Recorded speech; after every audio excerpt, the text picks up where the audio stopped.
hablando de este tema estática que es importante, ¿no? Con lo que atañe al curso de física y con lo que respecta también al proceso de admisión, ¿no? Suele ser un tema, si bien no es recurrente en las preguntas de admisión, sí viene a ser un tema base para poder entender otros conceptos que se ven más adelante, como lo que es el concepto de dinámica, trabajo mecánico, donde pues se usa el concepto de fuerza, ¿no? Bueno, en esta parte del curso es donde definimos ese concepto, acá empezamos a trabajar, ¿no? Con el concepto de fuerza. Y muchachos, vamos a plantear los objetivos de la clase el día de hoy. Nuestro primer objetivo es tener claro el concepto de interacción y fuerza. Sobre todo el concepto de fuerza que juega un papel crucial en física.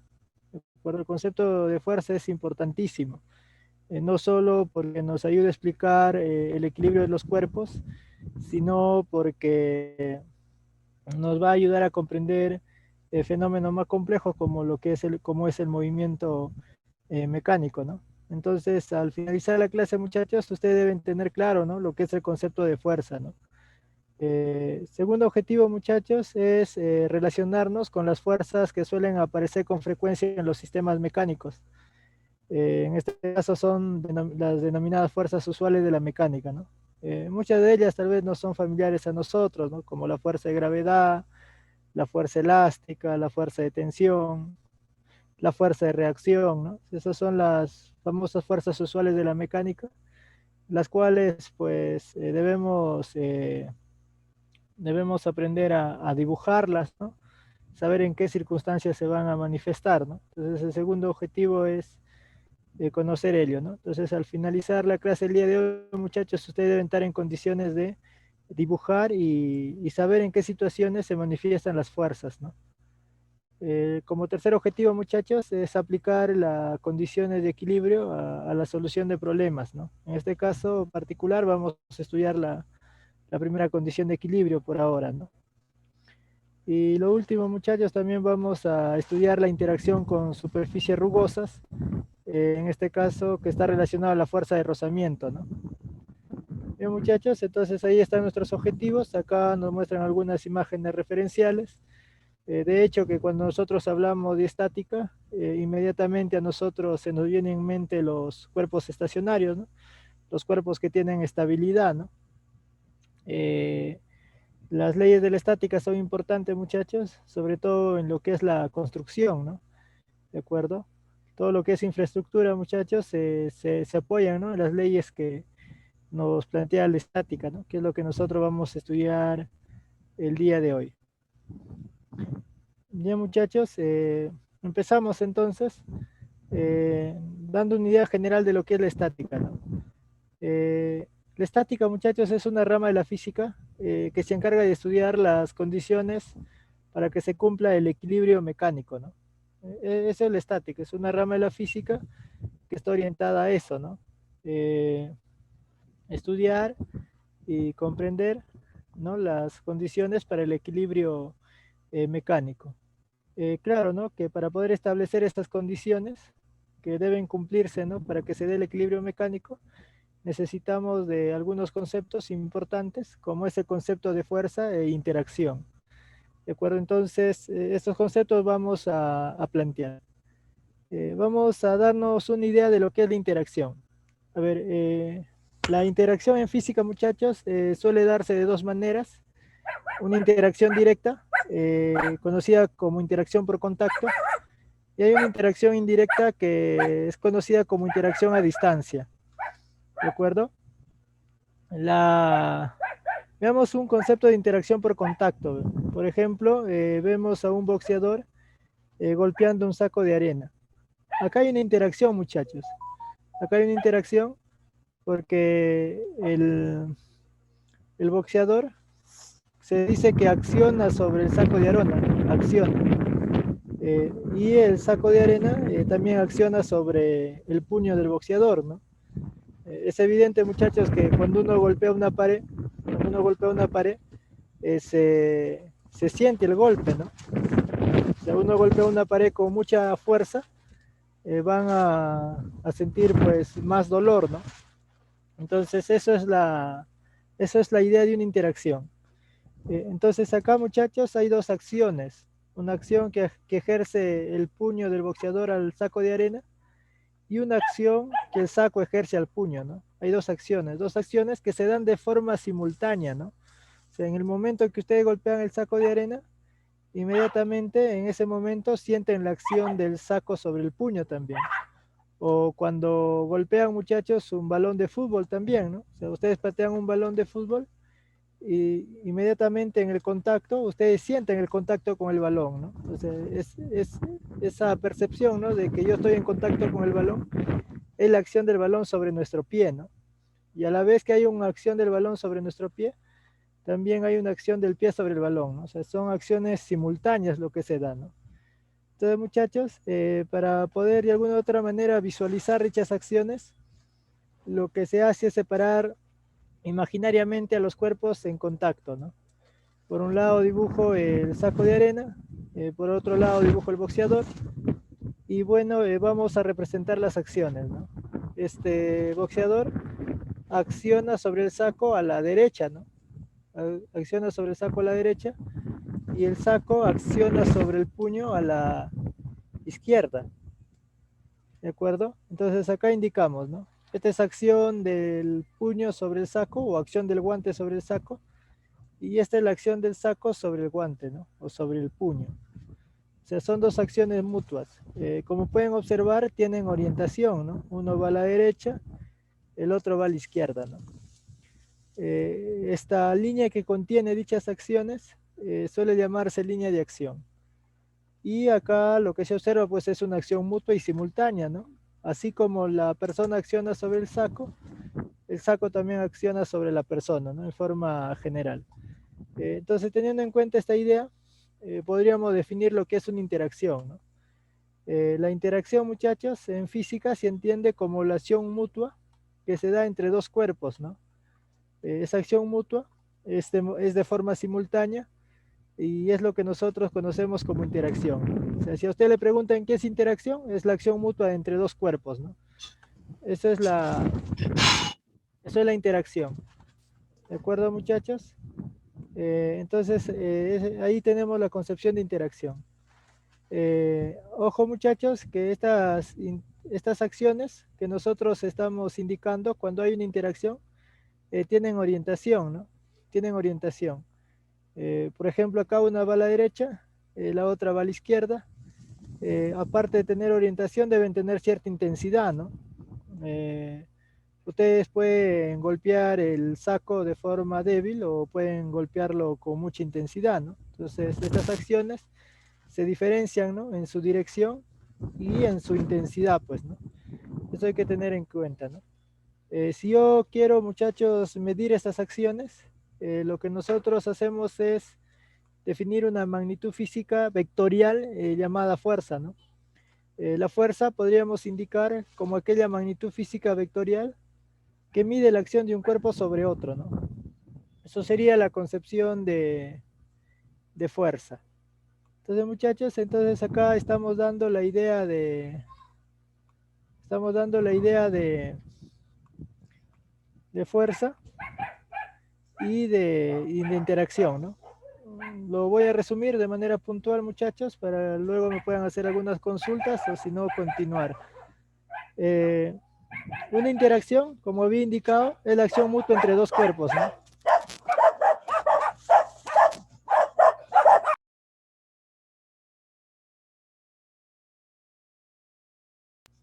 Eh, Habíamos indicado, muchachos, que la interacción era la acción mutua entre dos cuerpos, ¿no? O sea, sí o sí, para que haya una interacción, necesitamos mínimo dos cuerpos, ¿no?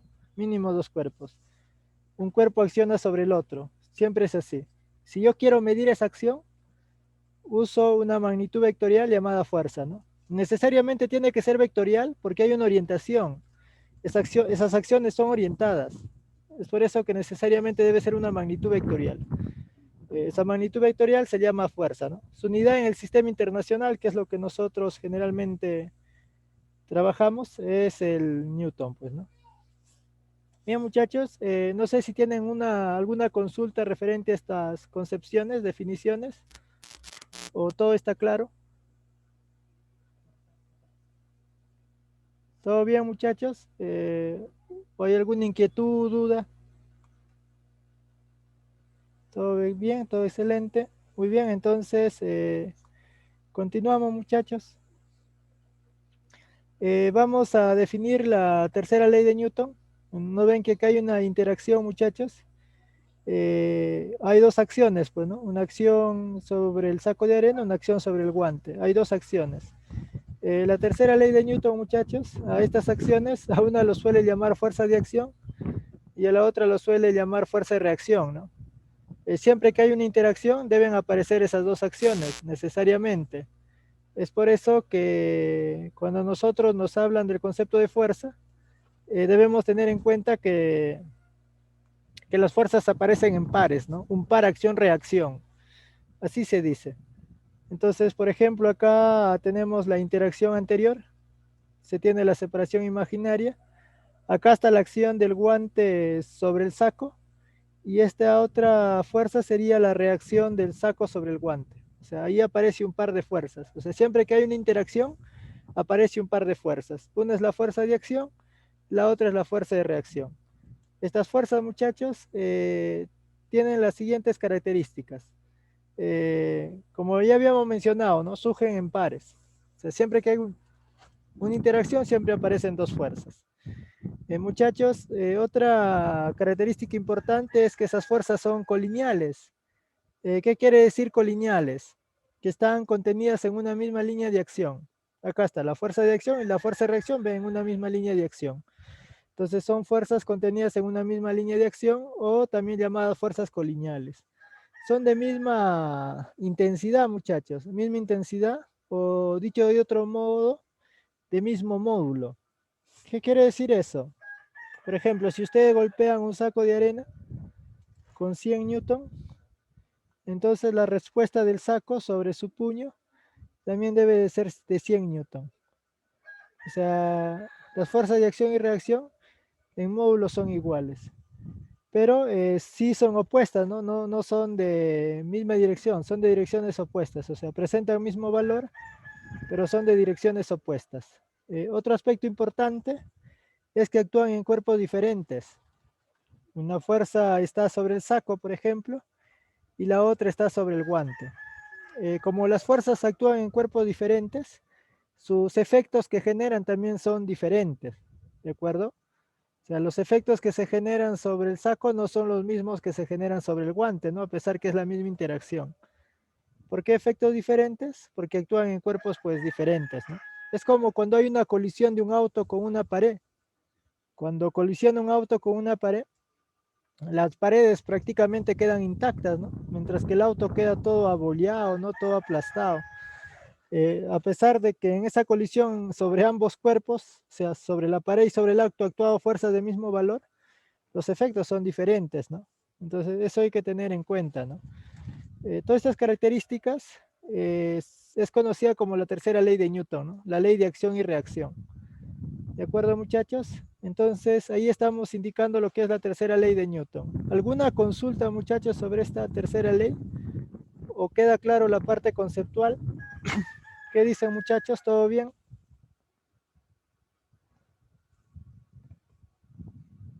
Todo claro. Muy bien, entonces avanzamos. Acá nos muestran algunas imágenes referenciales a, a la tercera ley de Newton, ¿no? O sea, la tercera ley de Newton es una ley general, o sea, siempre se cumple, independientemente de cómo se comporten los sistemas, ¿no? Los sistemas tal vez están en equilibrio o tal vez están acelerándose o están moviéndose. Sin importar cómo se comporten los sistemas, la tercera ley de Newton se cumple. En este caso, muchachos, vemos a un boxeador golpeando el rostro de otro boxeador, ¿no? Si ustedes se fijan bien, muchachos, la acción del guante sobre el rostro del boxeador deforma el rostro, lo deforma, ¿de acuerdo?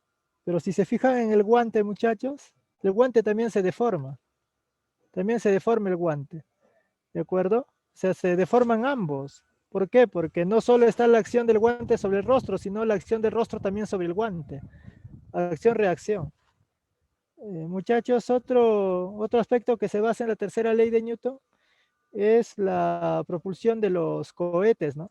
O sea, el motor del cohete dispara, ¿no? Los gases con una determinada fuerza y bueno, los gases reaccionan sobre de estática, ¿no? Bien, muchachos, ¿logran visualizar la pantalla?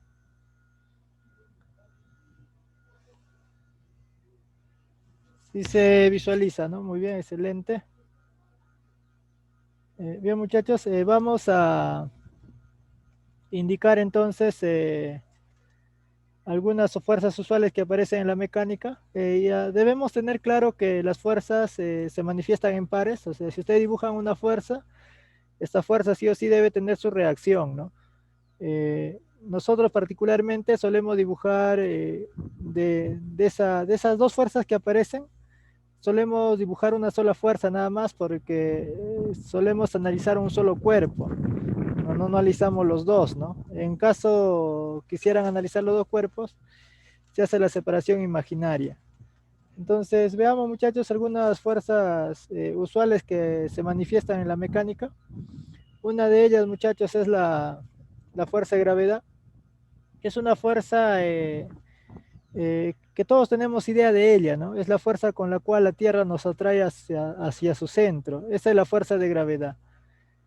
Para nuestros propósitos, nosotros consideramos la fuerza de gravedad vertical hacia abajo, teniendo en cuenta que nosotros trabajamos con la aproximación de tierra plana, pues, ¿no?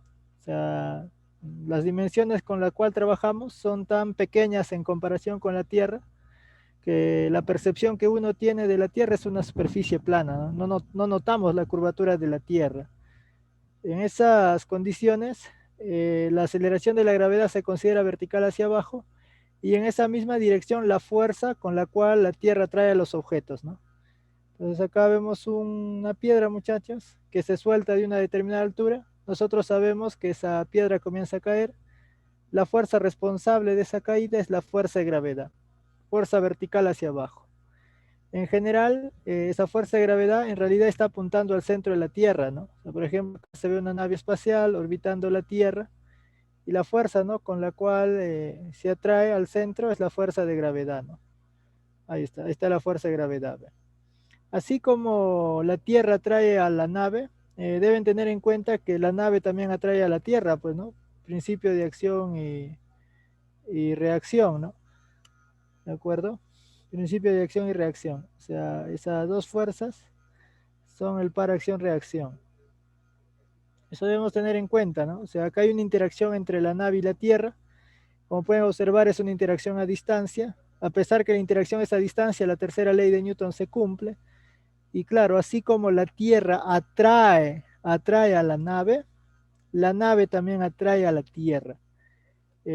Pero como son cuerpos diferentes, los efectos son diferentes, ¿no? Esta fuerza de gravedad que actúa sobre la nave lo permite orbitar la Tierra, mientras que la fuerza de gravedad sobre la Tierra pues no hace prácticamente ningún efecto, ¿no? No un efecto evidente, ¿no? A pesar que es del mismo valor, ¿ve? Nosotros, muchachos, nosotros vamos a analizar solo la nave. Claro, si yo analizo solo la nave, me interesa solo la fuerza de la nave. Solo la fuerza de la nave. Eso me interesa. Es por eso que la fuerza sobre la Tierra no solemos dibujarlo, ¿no? Sino solemos dibujar solo la fuerza de gravedad sobre los cuerpos. Entonces es la idea de la fuerza de gravedad. Su módulo, muchachos, de la fuerza de gravedad cerca de la superficie terrestre está dado de esta forma, ¿no? mg. M es la masa del cuerpo sobre el cual actúa la fuerza de gravedad y G es la aceleración de la gravedad, pues, ¿no? Este módulo de la fuerza de gravedad debe estar expresado en Newton. Para que eso suceda, la gravedad debe estar en metros por segundo al cuadrado y la masa en kilogramos, ¿no? Algo acá importante también, muchachos, es que la fuerza de gravedad tiene un punto de aplicación. Ese punto de aplicación es, en este caso, el centro de gravedad, ¿no? O sea, todo cuerpo sin excepción tiene un centro de gravedad y en ese centro de gravedad actúa la fuerza de gravedad. Nosotros nos interesan en este caso los cuerpos homogéneos. Por ejemplo, ¿no? Acá hay una barra homogénea. ¿Qué es una barra homogénea? Es aquella barra donde la masa está distribuida de forma uniforme. De forma uniforme está distribuida la masa. Y su centro de gravedad suele ser el centro geométrico, o sea, la mitad de la barra, pues, ¿no? O sea, acá está el centro de gravedad y ahí vertical hacia abajo actúa la fuerza de gravedad, justo en el centro de gravedad. Muchachos, también vamos a encontrarnos con placas rectangulares que también son homogéneas. En este caso, el centro geométrico es el centro de gravedad. Acá hay que trazar las diagonales. Trazamos las diagonales y el centro de gravedad, muchachos, es vertical hacia abajo. Ahí está. Ahí está, el centro de gravedad es la intersección de las diagonales y la fuerza de gravedad vertical hacia abajo. Su módulo es el mg. Bien, muchachos, eso sería referente a la fuerza de gravedad. Siempre lo vamos a dibujar vertical hacia abajo, actuando en el centro de gravedad. Lo que sí debemos tener en cuenta es que esta fuerza de gravedad puede salir del centro de gravedad como puede entrar al centro de gravedad, ¿no? Eso no hay problema en ese aspecto, ¿no? Puede estar la colita del vector en el centro de gravedad o la cabecita de flecha puede estar en el centro de gravedad. Eso no hay problema. Ya pueden dibujar la fuerza de gravedad así también, entrando al centro de gravedad. Eso no hay problema. Bien, muchachos, ahí hemos definido entonces lo que es la fuerza de gravedad. No sé si hay alguna inquietud o duda referente a este concepto, muchachos, o todo está claro. A ver, muchachos, ¿qué indican? ¿Todo bien? Muy bien, excelente. Avanzamos, muchachos. Avanzamos. Vamos a hablar de la fuerza de tensión. La fuerza de tensión aparece en las cuerdas. Es la que dificulta, ¿no?, que las cuerdas se rompan. Ustedes tal vez en algún momento han tenido entre sus manos, muchachos, una pita, ¿no? Una pita, un cordel. Cuando han querido romperlo, han encontrado cierta dificultad a la ruptura, ¿no? Eso se debe, muchachos, a la fuerza de tensión que actúa en el interior, pues, de los cables, ¿no? Sogas, ¿de acuerdo? Entonces, muchachos, aquí indicamos, ¿no? La fuerza de tensión es aquella fuerza, ¿no?, que aparece en el interior de hilos, cuerdas, cables, ¿no? Se manifiesta como una oposición a que ellos se rompan, ¿no?, a que ellos se estiren, ¿no? Así se manifiesta la fuerza de tensión. Acá, muchachos, tenemos lo siguiente, ¿no? Tenemos acá, muchachos, una cuerda. La cuerda está acá fija en la pared y por este lado la persona ejerce una fuerza a la izquierda. ¿De acuerdo? Esa fuerza a la izquierda hace que la cuerda quiera, pues, romperse, ¿no? Porque la cuerda está bien fija en la pared. La persona aplica una fuerza a la izquierda y esa fuerza a la izquierda hace que la cuerda se quiera romper. ¿Logra su objetivo? No, porque acá en el interior hay una fuerza que se opone, pues, a ese efecto, ¿no? Entonces, para poder dibujar esa fuerza, lo que se hace es cortar imaginariamente la cuerda, es un corte imaginario, y suele dibujarse la tensión hacia el corte. ¿De acuerdo? Por ejemplo, ¿no?, si analizo yo las manos de la persona hace un efecto a la izquierda, la cuerda debe hacer un efecto contrario, impidiendo, ¿no?, que la cuerda se rompa. Ahí está la tensión. Si yo analizo la pared, lo que sucede es lo siguiente, ¿no? La cuerda sirve como un transmisor de fuerza. O sea, yo aplico la fuerza acá y la fuerza que aplico en este extremo se transmite a través de la cuerda y acá comienzo a jalar a la pared, ¿no? Por ejemplo, si la fuerza que se aplica acá es muy intensa, tal vez dañemos la pared, pues, ¿no? Se desprende. Entonces, ¿cómo represento esa acción? A través de esta fuerza, ¿ve? Entonces ahí se nota, muchachos, que en general, ¿no? En general, la fuerza de tensión nosotros lo vamos a dibujar hacia un corte imaginario. Veamos algunos ejemplos, muchachos. Veamos algunos ejemplos. Tenemos este sistema y quiero dibujar la tensión en las cuerdas, ¿no? ¿Cómo se dibujan? Hacia el corte imaginario, ¿no? Por ejemplo, si analizo la mano de la persona, sería de la mano al corte. Si analizo la polea, sería de la polea al corte. Así se dibuja la tensión, ¿no? De la mano al corte, de la polea al corte. Es la misma cuerda, Es el mismo módulo de tensión. O sea, si acá la cuerda se tensa en T1, los demás puntos también son T1. Acá lo mismo, hago el corte imaginario. Si analizo la polea de arriba, la tensión iría de la polea al corte, hacia abajo iría. Si analizo la polea de abajo, la tensión iría de la polea de abajo al corte, orientada hacia arriba. Ahí están, ¿ves? T1, T1. El profesor, ¿por qué T1? Es la misma cuerda, es la misma cuerda, por eso es T1. Acá algo similar. Corte imaginario, si analizo el techo, sería del techo al corte la tensión. Si analizo la polea, de la polea al corte. Ahí están, ¿ves? T1 por ser la misma cuerda. Acá algo similar, ¿no? Corto imaginariamente la cuerda, de la polea al corte y del bloque al corte. Le llamo tensión 2 porque es una cuerda diferente ya, ¿no? Esa es la idea de la tensión, siempre se dibuja el corte imaginario. A ver, en este caso, muchachos, nos piden hacer el diagrama de tensiones, pero sobre la polea A nada más, ¿ve? Yo quiero analizar solo la polea A. Acá hemos analizado todos los elementos, pero yo solo quiero analizar la polea A, ¿ve? Si yo quiero analizar la polea A, hago corte imaginarios a mis cuerdas y las tensiones se dibujan, ¿no? Del cuerpo que analizas al corte, ¿ve? Al corte, al corte. Es la misma cuerda, misma tensión, T1, T1. Acá también, de la polea al corte, ¿ve? Tensión 2. Ahora vamos a analizar la barra de forma similar, ¿no? Hago mis cortes imaginarios y dibujo mi tensión al corte, ¿no? Dibujo mi tensión al corte, ¿ve? T1, T2, al corte. ¿De acuerdo, muchachos? Entonces ahí se tiene la fuerza de tensión, ¿no? En este caso sobre la barra. Bien, muchachos, no sé si tienen alguna consulta referente a la fuerza de tensión o todo está claro. ¿Alguna duda, muchachos, referente a la fuerza de tensión? ¿O todo bien? Siempre que dibujan la tensión se dibuja el corte. Muy bien, excelente, muchachos. Veamos otra fuerzas usuales.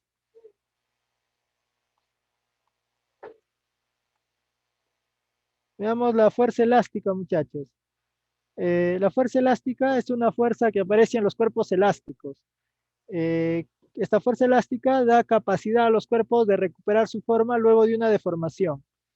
Ejemplos de cuerpos elásticos, los balones de vóley, de fútbol, de básquet, las pelotitas de hule, son ejemplos de cuerpos elásticos. Ustedes aplican una fuerza, hay una deformación del cuerpo, cesa la fuerza, el cuerpo recupera su forma. Esa es la característica de los cuerpos elásticos. En particular, a nosotros nos interesan los resortes. Los resortes suelen deformarse de dos maneras, ¿no? Se estiran o se comprimen, ¿no? O sea, se deforman de dos maneras. Entonces, muchachos, consideramos acá un resorte. Acá está el resorte sin deformar. Y a este resorte, muchachos, lo aplicamos una fuerza por este extremo inferior. Le aplico una fuerza a este extremo inferior y lo que hago es estirar el resorte. Cuando el resorte se estira, su longitud es mayor a la longitud sin deformar. Debemos tener en cuenta que cuando un resorte está sin deformar, la longitud que presenta, acá lo voy a indicar, la longitud que presenta es una longitud natural, así se le llama.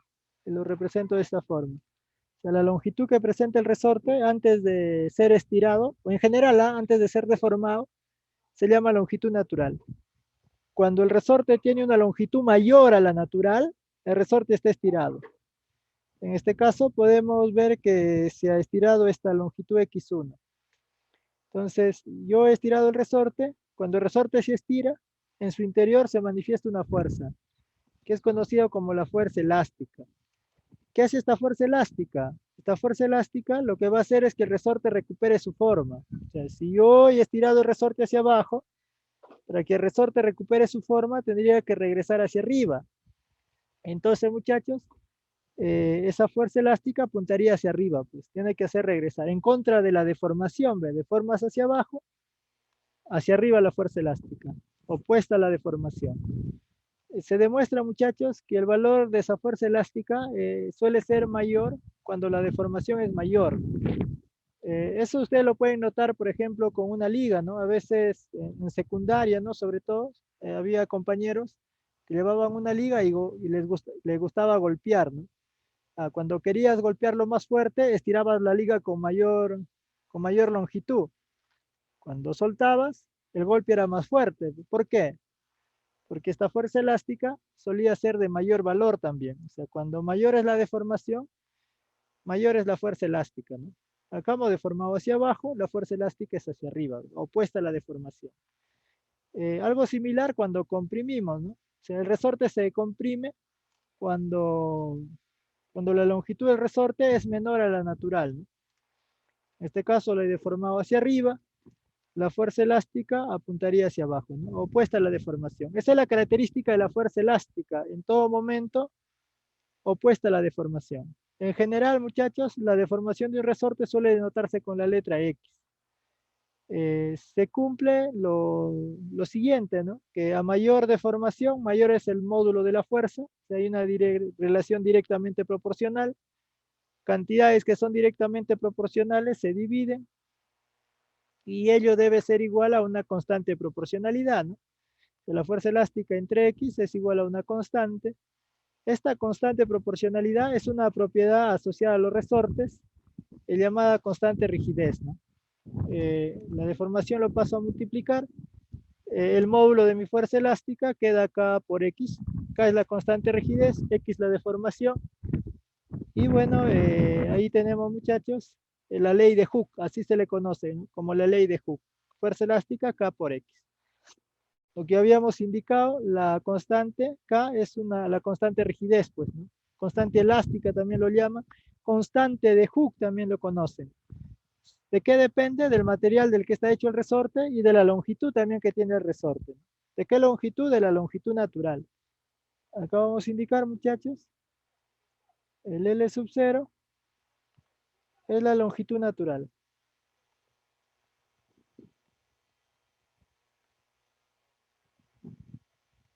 Ahí está, ¿no? El L sub 0 es la longitud natural. Bien, muchachos, no sé si hay alguna consulta referente a la fuerza elástica. ¿O todo bien?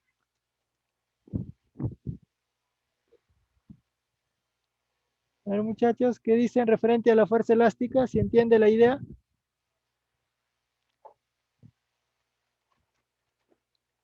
Todo bien, ¿no? Muy bien, excelente, muchachos. Como pueden notar, de las tres fuerzas que hemos indicado, dos fuerzas tienen una fórmula de cálculo, ¿no?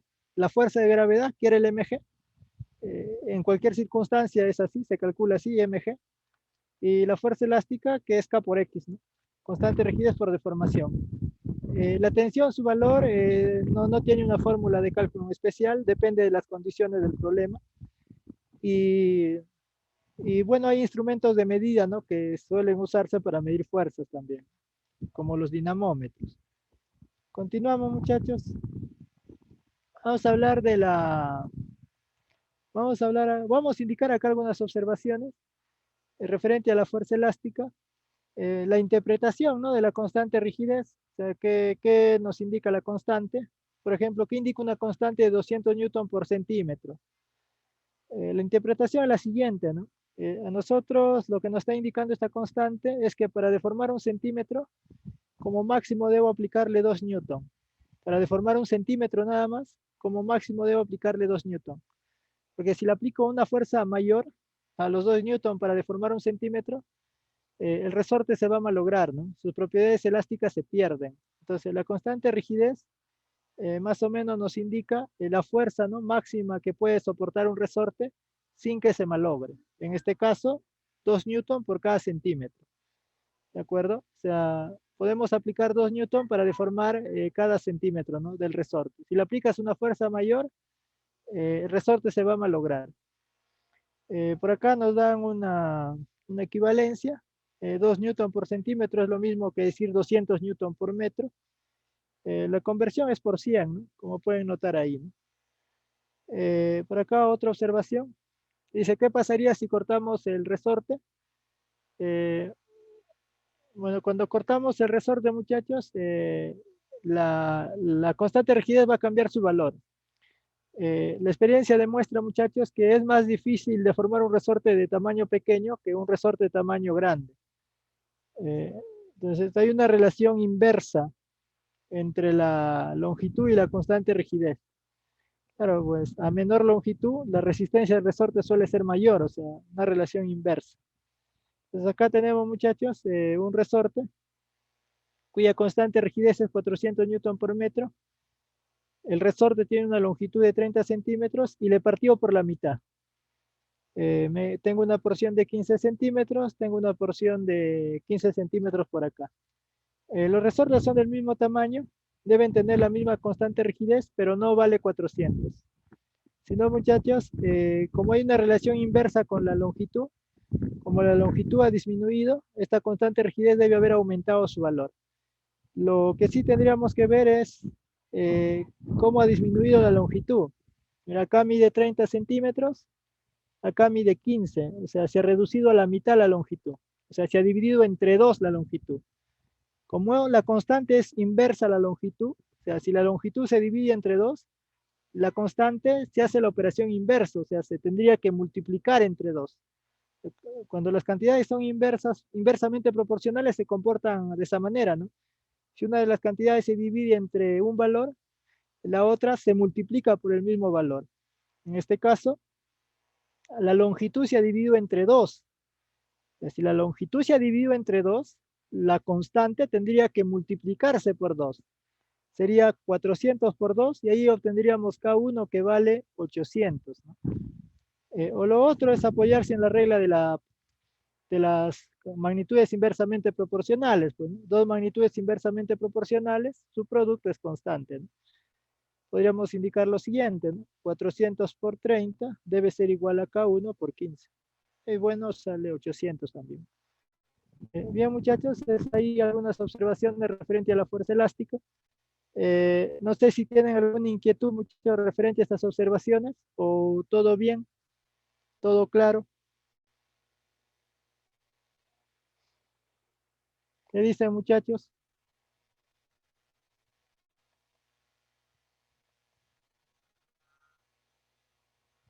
Todo bien. Bien, muchachos, vamos a hablar ahora de la fuerza de reacción. La fuerza de reacción es una fuerza que surge en las superficies, debido a las superficies en contacto, ¿no? O sea, cuando hay dos superficies en contacto, surge fuerza de reacción. Eh, en este caso, hay un caso particular cuando las superficies en contacto son lisas. Superficies lisas son aquellas superficies suaves, ¿no? Superficies totalmente suaves. Esas son superficies lisas. La fuerza de reacción suele ser una fuerza de inyección. O sea, es un vector que incrusta al cuerpo que estás analizando, ¿no? En este caso particular voy a analizar los bloques y voy a considerar superficies lisas. ¿Ya? Entonces, cuando las superficies son lisas, el vector que representa la reacción se inyecta al bloque de manera perpendicular. O sea, acá la base del bloque es horizontal. Entonces la reacción para que se inyecte de manera perpendicular tiene que ser vertical. Acá está, reacción vertical formando 90 grados. Ahí está.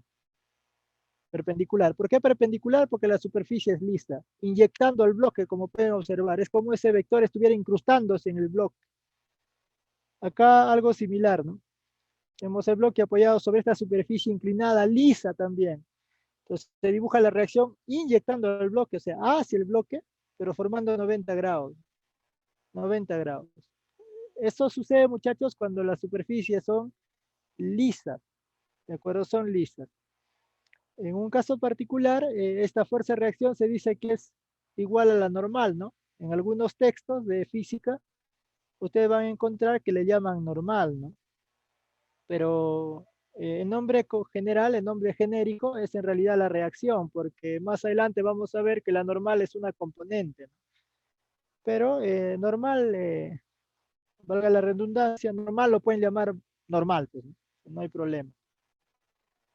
Eh, Bien, muchachos, ¿qué pasa si las superficies no son lisas, ¿no? Si no son rugosas?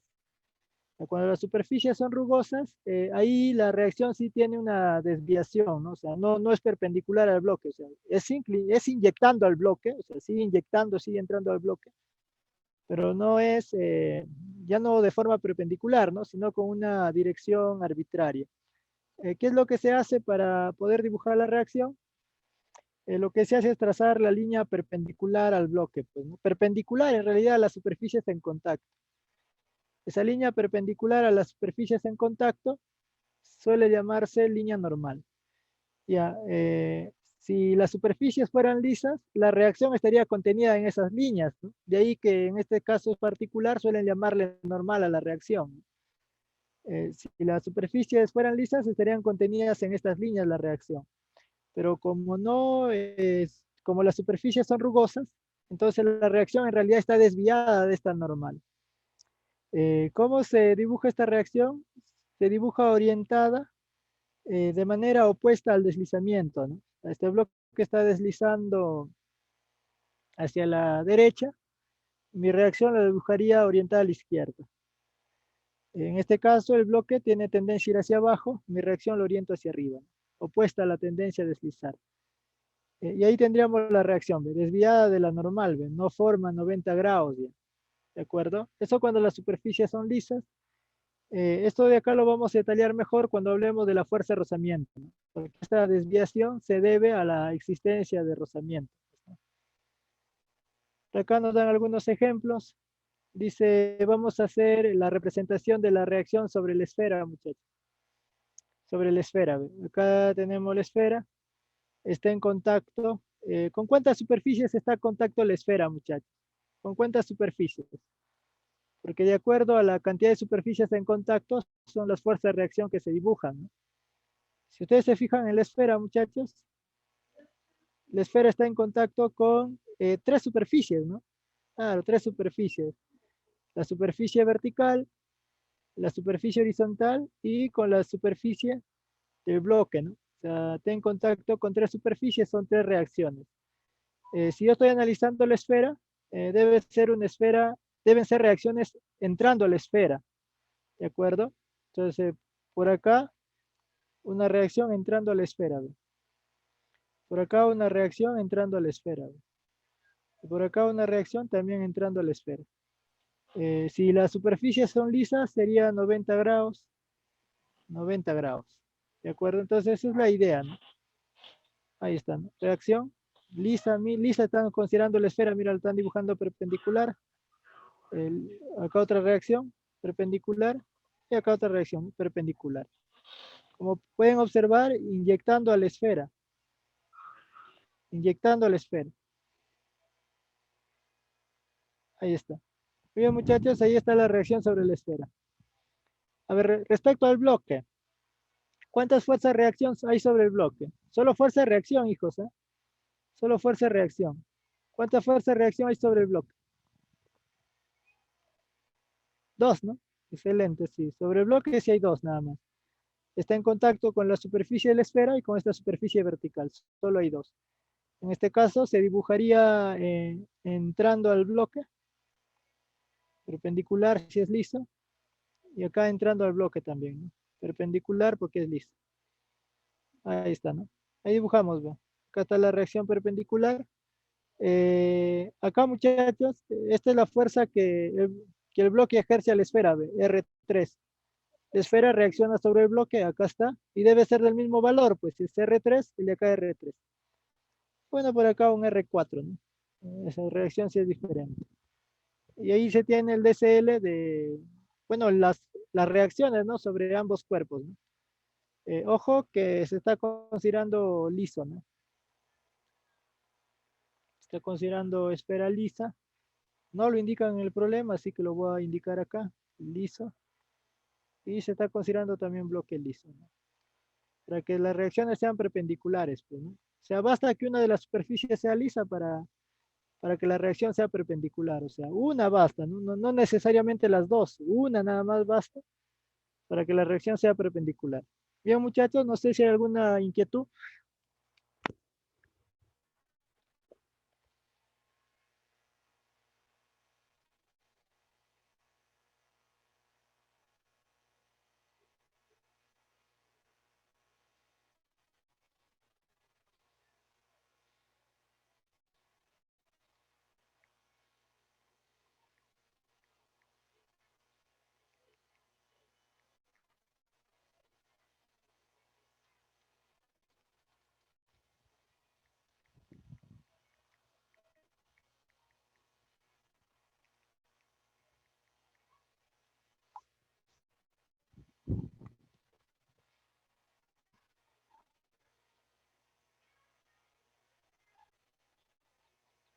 Ah, claro, ahí también hay fuerza de tensión, ¿no? Solo que no lo estamos dibujando, ¿no? Solo estamos dibujando las fuerzas de reacción. Fuerza de tensión sí existe, sino que por ahora no lo estamos dibujando, ¿no? Hay cuerda, ¿no? Hay tensión. Solo nos estamos centrando en la reacción. Por eso que no está la tensión ahí dibujada, ¿no? Bien, muchachos, ahora sí vamos a hablar del diagrama de cuerpo libre. El diagrama de cuerpo libre, muchachos, consiste en representar todas las fuerzas que actúan en el cuerpo, todas las fuerzas. En este caso, muchachos, para hacer un buen diagrama de cuerpo libre, es importante saber la cantidad de fuerzas que vamos a dibujar, ¿no? ¿Cómo sé la cantidad de fuerzas que vamos a dibujar? Lo que tengo que averiguar son las interacciones, ¿no? Los contactos suelen ser interacciones. Por ejemplo, en esta esfera, muchachos, en esta esfera, está en contacto con la pared vertical, ahí debe haber una fuerza sobre la esfera. Está en contacto con el plano inclinado, debe haber otra fuerza sobre la esfera, ahí van dos. Y otra interacción es con la Tierra, ¿no? Todos los sistemas que están en la Tierra interactúan con la Tierra los jala hacia abajo. Entonces ahí hay otra interacción con la Tierra, en total son tres interacciones, deben haber tres fuerzas también. Vamos a dibujar esas fuerzas, muchachos. Empezamos dibujando la fuerza de gravedad, que sabemos es una fuerza vertical hacia abajo y actuando en el centro de gravedad, ¿no? Voy a dibujar las reacciones, muchachos, pero en este caso voy a considerar una esfera lisa. ¿De acuerdo? Voy a dibujar una esfera lisa. Ahí está. Muy bien, muchachos. Si la esfera es lisa, ¿cómo se dibujan las reacciones? De manera perpendicular, ¿no? Ojo, inyectando a la esfera, ¿no? Entonces por acá hay una reacción R1, incrustando el vector a la esfera, ¿ve? R1, perpendicular, porque la esfera es lisa. Y acá debe haber una reacción R2, también perpendicular, porque la esfera es lisa, ¿no? ¿De acuerdo? Entonces ahí se tiene el DCL de la esfera, por ejemplo, todas las fuerzas que actúan en la esfera. ¿De acuerdo? Por acá otro ejemplo, me dan un bloque unido a través de una cuerda con una esferita. A ver, hago el DCL, muchachos, sobre el bloque. Voy a hacer primero el DCL de la esfera. Sobre la esfera, ¿cuántas fuerzas hay?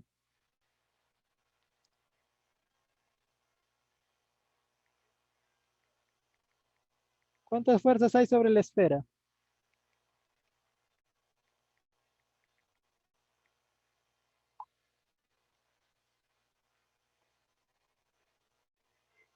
Hay dos, ¿no? Claro, hay dos, excelente. Está la fuerza de gravedad que jala hacia abajo la esfera y está la fuerza de tensión, ¿no? Que de alguna otra manera sostiene a la esfera y no lo deja caer libremente, ¿no? Hay dos fuerzas. La fuerza de gravedad, muchachos, vertical hacia abajo, actuando en el centro de gravedad, ¿no? Ahí está la fuerza de gravedad, ¿no? Vertical hacia abajo. Para dibujar la tensión, corte imaginario, ¿no? Corta imaginariamente la cuerda, la tensión va hacia el corte. Del cuerpo que analiza hasta el corte. Ahí están. Dos, dos, eh, dos fuerzas. Sobre el bloque, muchachos, ¿cuántas fuerzas hay? Muy bien, José Manuel. ¿Cuántas fuerzas hay en el? Muy bien. Ivonne, también excelente. Muy bien, Franco, Mariel, Lidia. A ver, Víctor. Claro, sobre el bloque hay tres. Muy bien. Claro, sobre el bloque hay tres, excelente. Eh, ¿Cuáles son esas fuerzas, muchachos? A ver, el bloque interactúa con el plano. Está la fuerza de reacción. Hay una fuerza. Interactúa con la cuerda. Ahí está otra fuerza, ya van dos. Y la gravedad, muchachos, no hay que olvidarnos de la gravedad que siempre está jalando el cuerpo hacia abajo, ¿no? Son tres fuerzas, hay que dibujar esas fuerzas. A ver, la fuerza de gravedad, muchachos, vertical hacia abajo, ¿no? Vertical hacia abajo la fuerza de gravedad. La tensión dirigida al corte, cortas imaginariamente la cuerda y dibuja la tensión al corte.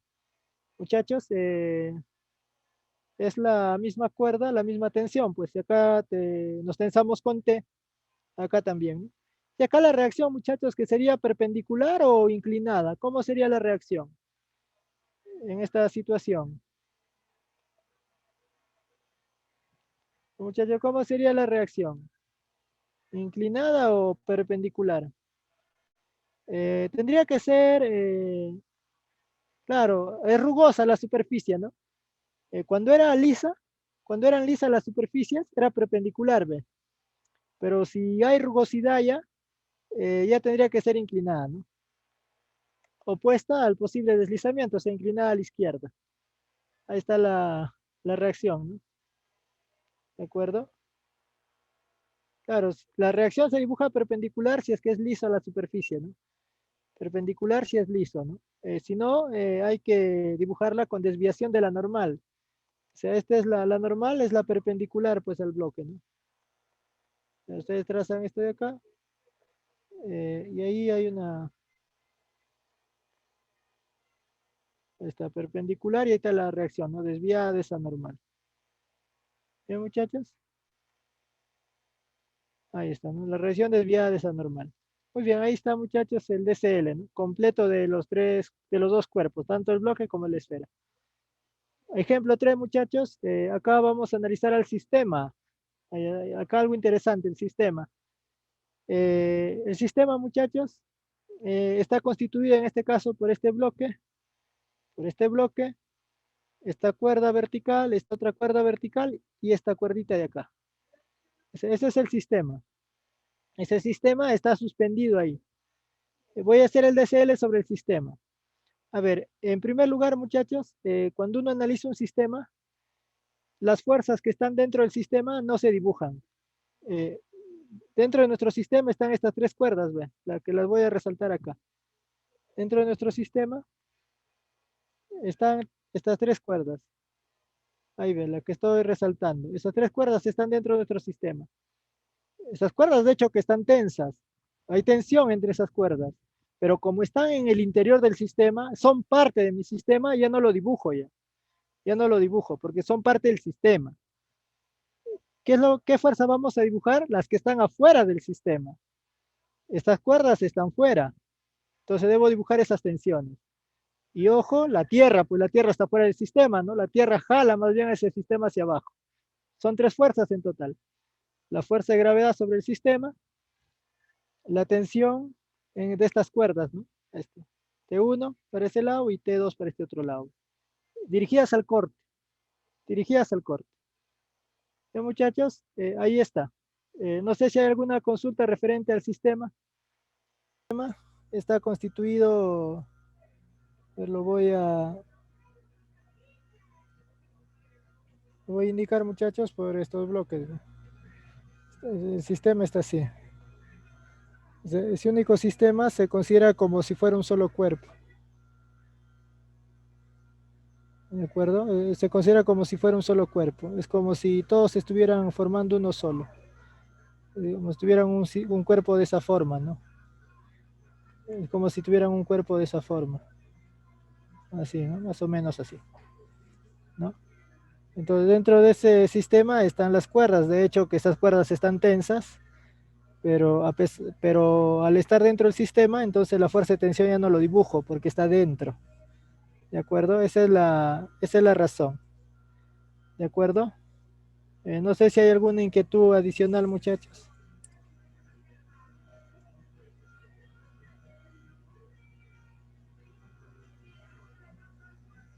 No sé si hay alguna otra inquietud, muchachos, sino para ir avanzando.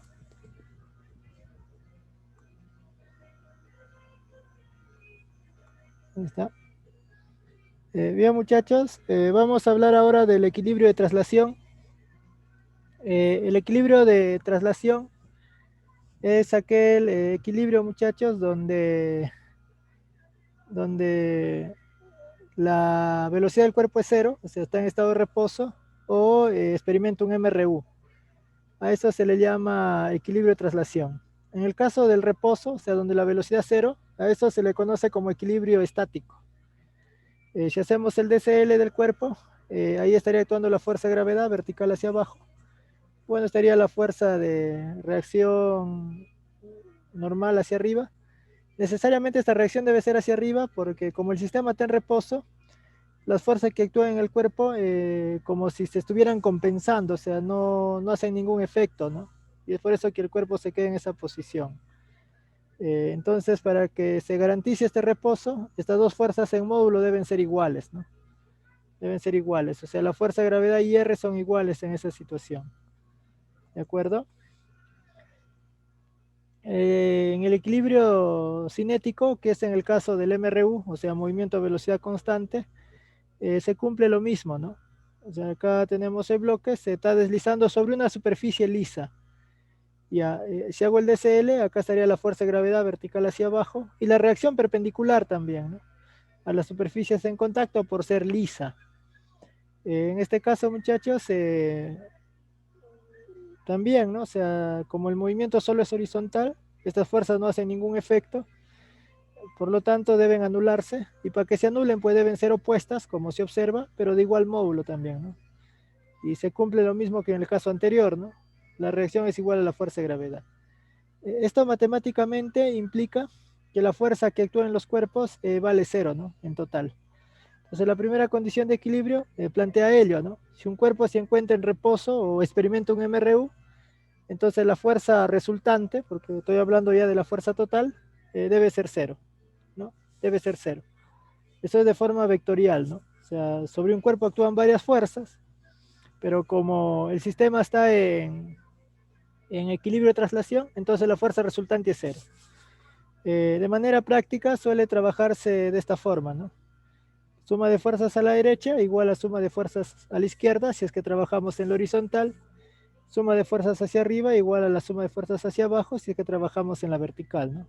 Tener en cuenta que la fuerza resultante es la suma de todas las fuerzas de forma vectorial.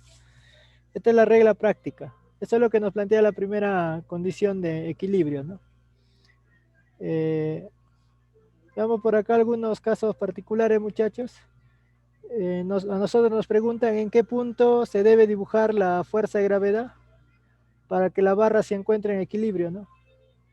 O sea, acá tenemos una barra, nos dan un conjunto de puntos y nos piden indicar en qué punto se debe dibujar la fuerza de gravedad para que la barra quede en equilibrio. Bueno, acá la barra, al estar atada con la cuerda, hay una fuerza de tensión que va dirigida al corte, ¿no? Ahí está la tensión. Hay una fuerza de gravedad que es vertical hacia abajo. Lo que tendríamos que hacer es indicar dónde está esa fuerza de gravedad. Si actúa en A, en B, en C o en D. Como el sistema debe estar en equilibrio, o sea, debe estar en equilibrio de traslación, las fuerzas deben ser opuestas, algo que se verifica porque la gravedad va a ir abajo, pero además, muchachos, deben ser colineales, o sea, deben estar contenidas en una misma recta. O sea, cuando ustedes tienen un sistema donde actúan dos fuerzas nada más, solo dos, para garantizar el equilibrio, eh, las fuerzas, muchachos, deben ser opuestas. ¿De acuerdo? Las fuerzas deben ser opuestas. Y colineales, o sea, colineales, necesariamente la fuerza de gravedad debe estar actuando en C. La fuerza de gravedad debe estar actuando en C. O sea, debe estar contenida en si tienen un cuerpo donde actúan solo dos fuerzas, esas dos fuerzas deben estar contenidas en una misma recta, ¿no? Para que se garantice el equilibrio, ¿no? Entonces ahí la fuerza de gravedad está en C, ¿no? Esto hay que recordar, ¿no? Nuevamente, esto es lo que habíamos hecho acá en realidad. Acá solo actúan dos fuerzas, y como el sistema está en equilibrio, esas dos fuerzas son colineales, o sea, están contenidas en una misma recta. Están contenidas en una misma recta. Entonces, esa idea se generaliza, pues, ¿no? Si solo actúan dos fuerzas en un cuerpo, esas dos fuerzas son opuestas y colineales, ¿no? Son opuestas y colineales. Eso me asegura que mi fuerza de gravedad está en C, ¿no? Eh, el otro caso, muchachos, es en el caso de fuerzas paralelas. Acá me dan una barra, muchachos, atada a un techo. La cuerda está de forma vertical y apoyada en el piso, ¿no? Acá me dan una placa articulada en este vértice y atada en una cuerda también al techo y de vertical, ¿no? Nos piden dibujar la fuerza de reacción, ¿no? No sabemos dibujar la fuerza de reacción, pero sí hay que tener en cuenta que tanto en la barra como en la placa hay tres fuerzas, ¿ah? La barra, por ejemplo, interactúa con la cuerda, debe haber tensión, interactúa con el piso, debe haber reacción, y bueno, la tierra, ¿no? Que lo jala hacia abajo, tres fuerzas sobre la barra. La placa algo similar, interactúa con la cuerda, hay tensión, la tierra que lo jala hacia abajo, fuerza de gravedad, ahí van dos, y bueno, interactúa con la articulación, ¿no? Pues hay una tercera fuerza que ejerce la articulación. En ambos cuerpos hay tres fuerzas. La fuerza que ejerce el piso sobre la barra se llama reacción y la fuerza que la articulación ejerce en la placa también se llama reacción. Ambas se llaman reacción. ¿Por qué? Porque hay contacto entre superficies, ¿no? Vamos a proceder a hacer el diagrama de fuerza, muchachos. A ver, sobre la barra, a ver. Sobre la barra, muchachos, estaría actuando vertical hacia abajo la fuerza de gravedad. Acá debe haber tensión, hago el corte imaginario, dibujo la tensión hacia el corte. Ahí está la tensión. Esas dos fuerzas lo puedo graficar sin ambigüedad, ¿no? Mi fuerza de gravedad siempre vertical hacia abajo y mi tensión, bueno, hacia arriba, ¿no? Dirigida al corte. Acá en la placa algo similar. Fuerza de gravedad vertical hacia abajo y bueno, la tensión dirigida al corte. Ahí está la tensión. También sin ambigüedad puedo dibujar esas fuerzas. Lo que sí nos falta dibujar son las fuerzas de reacción, ¿no? Y cómo están orientadas esas fuerzas de reacción. A ver, si analizamos la barra, muchachos, notamos dos fuerzas verticales. La idea es equilibrar estas dos fuerzas verticales, ¿no? Si ustedes quieren equilibrar fuerzas verticales, muchachos, ¿con qué tipo de fuerza lo equilibran? ¿Con una vertical o con una fuerza que tiene una dirección cualquiera? Si quieren equilibrar fuerzas verticales, necesariamente requieren de una fuerza vertical, ¿no? Claro, necesariamente. El mismo razonamiento acá. O sea, sí o sí necesito de fuerzas verticales, ¿no? Sí o sí. Entonces, muchachos, la fuerza que ejerce el piso a la barra es vertical y lo que ejerce la articulación a la placa también es vertical. Lo otro son sus direcciones. En el caso de la articulación, ¿qué pasaría, muchachos, si la articulación no estuviera? Si no está la articulación, ¿qué pasaría con la placa? ¿Se quedaría en esa posición o qué sucede con la placa? Si la articulación no está. No, pues se cae, ¿no? Claro, excelente. O sea, si la articulación no está, se cae. Entonces la articulación lo que impide es que la placa caiga. Y cuando hablo de caer, implico ir hacia abajo. Entonces acá la reacción debe ir hacia arriba. Acá con la reacción no hay problema. O sea, sé que es vertical, pero como es una reacción, debe estar inyectando la barra, así que va hacia arriba, ¿no? Entonces, muchachos, dibujamos esas reacciones, ¿no? Cuando la regla dice lo siguiente, ¿no? Cuando en un sistema actúan tres fuerzas,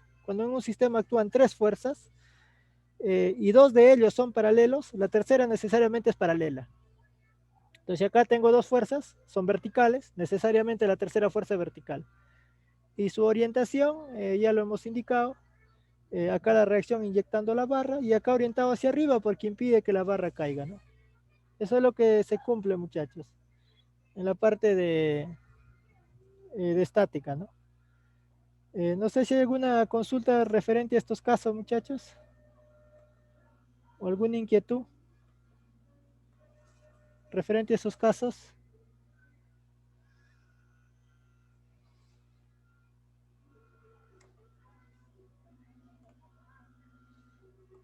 Bien, todo claro. Bien, muchachos, un tercer caso. En este tercer caso vamos a hablar en el caso de las fuerzas concurrentes. A ver, hay otra situación, muchachos, que es importante. Por ejemplo, me dan esta barra, está articulada.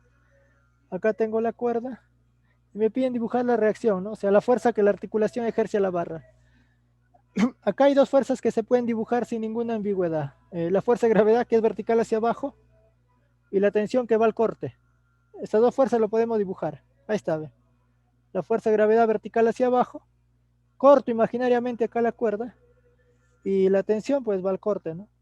Cortan la cuerda y la tensión va al corte. O sea, esas dos fuerzas lo puedo dibujar sin ninguna ambigüedad. Sé que son así.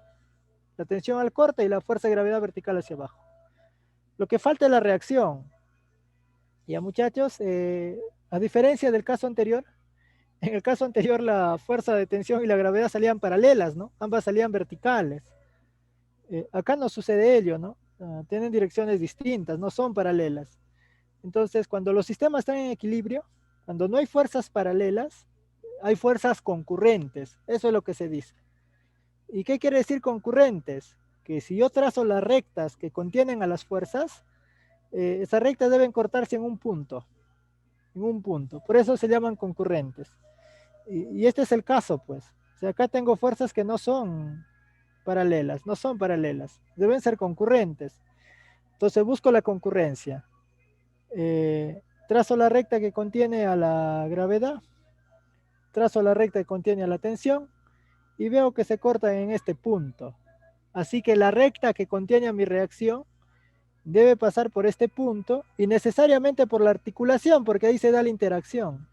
Entonces ahí está la reacción. ¿De acuerdo? Ahí está, contenida ahí. Y se verifica la concurrencia. Muchachos, como el sistema está en equilibrio, con estas tres fuerzas se puede formar un polígono. En este caso, como la suma vectorial debe darnos cero, cuando formo mi polígono, estas tres fuerzas ya lo cierran ya. Si acá está la fuerza de gravedad, acá está la reacción y la tensión cerrando, ¿no? O sea, cuando tienen tres fuerzas, se puede construir un polígono. A esto se le llama el triángulo de fuerzas, ¿no? Y podemos calcular acá los valores de las fuerzas ya por cuestiones geométricas. Bien, muchachos, ahí se tiene el caso 3. No sé si hay alguna consulta, muchachos, referente a este caso de fuerzas concurrentes.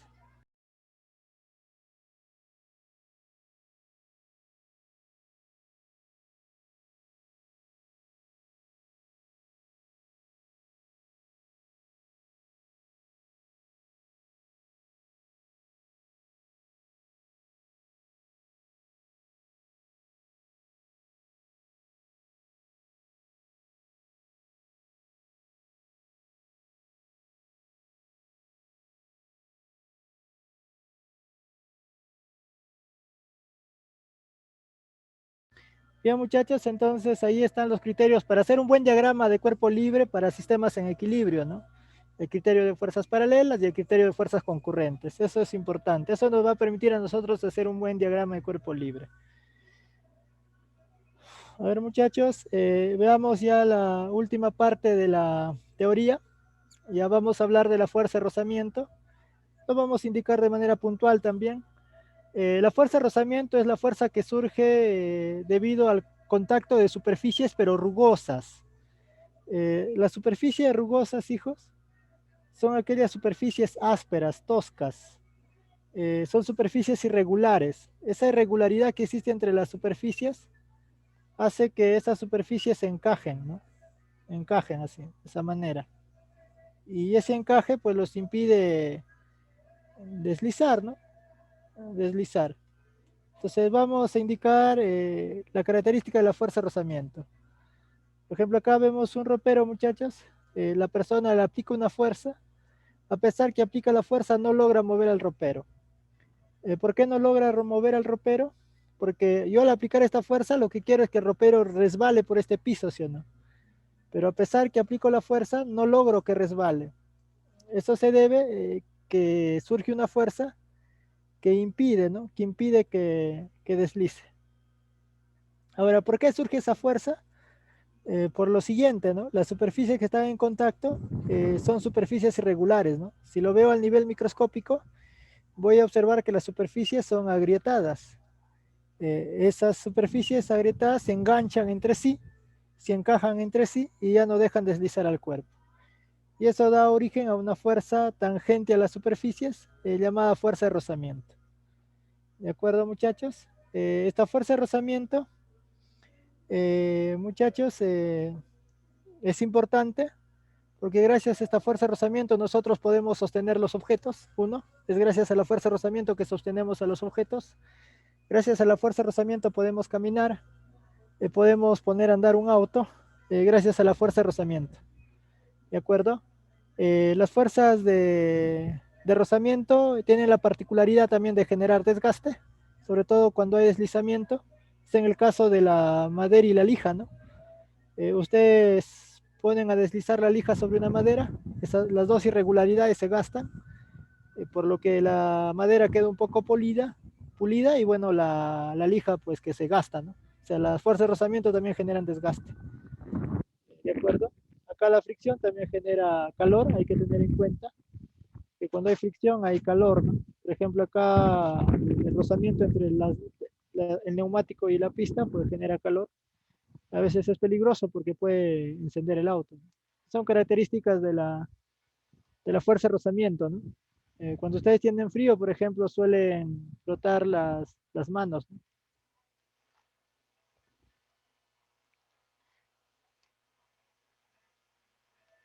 Bien, muchachos, ya indicamos aspectos importantes de rozamiento. Ahora vamos a indicar algunos aspectos adicionales, ¿no? Habíamos indicado que las superficies rugosas se encajan entre sí. Ese grado de encaje se mide con una cantidad llamada coeficiente de rozamiento. Ese coeficiente de rozamiento, muchachos, es una cantidad dimensional, o sea, no tiene unidades. Por lo general va de 0 a 1, ¿no? Por lo general. Puede ser mayor a 0, ¿no? Esas situaciones no lo estudiamos.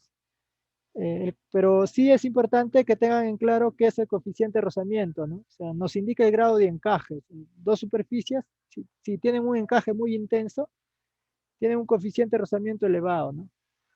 Eh, y si tienen un encaje débil, tienen un bajo coeficiente de rozamiento. Referente a la fuerza de rozamiento, hay dos fuerzas de rozamiento, la estática y la cinética. La estática, muchachos, es aquella fuerza donde no hay deslizamiento del cuerpo, no solo hay intento de deslizar. Por ejemplo, en este caso, tengo el bloque, lo aplico una fuerza a la derecha. Esta fuerza a la derecha quiere que mi bloque resbale a la derecha, pero no logra resbalar. ¿Por qué? Porque está en estado de reposo. ¿Ve? Entonces hay una fuerza que impide el deslizamiento. Esa fuerza es la fuerza de rozamiento estática. Ahí está, opuesta al deslizamiento. Posible deslizamiento, ¿no? Porque ella empuja a la derecha. Quiero que mi bloque resbale a la derecha, pero no lo dejo, ¿no? Ahí está. Ahí está, ¿no? Opuesta al deslizamiento. Sobre el bloque también está la fuerza de gravedad. Y claro, cuando hay fuerza de rozamiento, lo que se dibuja es la normal. Fuerza normal. Esta fuerza de rozamiento y esta normal dan una resultante que se conoce como reacción, ¿no? Eso lo vemos después. Hay una situación, muchachos, donde yo aplico la fuerza y esa fuerza está a punto de mover mi cuerpo. A ese estado se conoce como estado de movimiento inminente y la fuerza que actúa es la fuerza de rozamiento estática máxima, ¿no? O sea, cuando mi cuerpo está a punto de resbalar, o sea, está a punto de moverse, la fuerza de rozamiento que actúa es la estática máxima. La fuerza de rozamiento estática máxima se calcula así, ¿no? Coeficiente de rozamiento estático por el valor de la fuerza normal.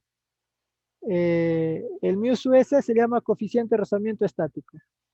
Lo que indicaba, ¿no? Esta fuerza de rozamiento y esta normal dan una resultante llamada reacción, ¿no? De ahí por qué la reacción sale inclinada cuando las superficies son rugosas, ¿no? Sale inclinada porque hay fuerza de rozamiento, pues. Hay fuerza de rozamiento. Lo que debemos tener en cuenta es que la fuerza normal y la fuerza de rozamiento son sus componentes, ¿no? O sea, cuando ustedes hacen un diagrama de cuerpo libre, si es que dibujan el R, ya no hay necesidad de dibujar la normal ni la fuerza de rozamiento. Pero si dibujan la fuerza de rozamiento, tienen que dibujar la normal y con ello ya no dibujan el R porque la fuerza de rozamiento y la normal representan lo mismo, pues, ¿no? Entonces ahí hay que tener cuidado bastante en lo que es el diagrama de cuerpo libre, ¿no? El R, si ustedes dibujan el R, ya no hay necesidad de dibujar el rozamiento ni la normal, ya no hay necesidad. En caso no lo dibujen, entonces dejan la normal y dejan el rozamiento, ¿no? Eso hay que tener en cuenta. Acá se cumple el teorema de Pitágoras. El módulo de esta reacción es la raíz cuadrada del coeficiente de rozamiento estático máximo al cuadrado más la fuerza normal al cuadrado, ¿no? El ángulo que forma la reacción con la normal se llama ángulo de rozamiento. Su tangente nos da el coeficiente de rozamiento estático, ¿no? Su tangente.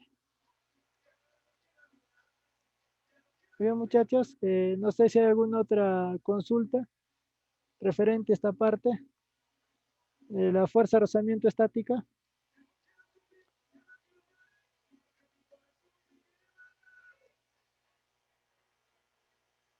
Bien, muchachos,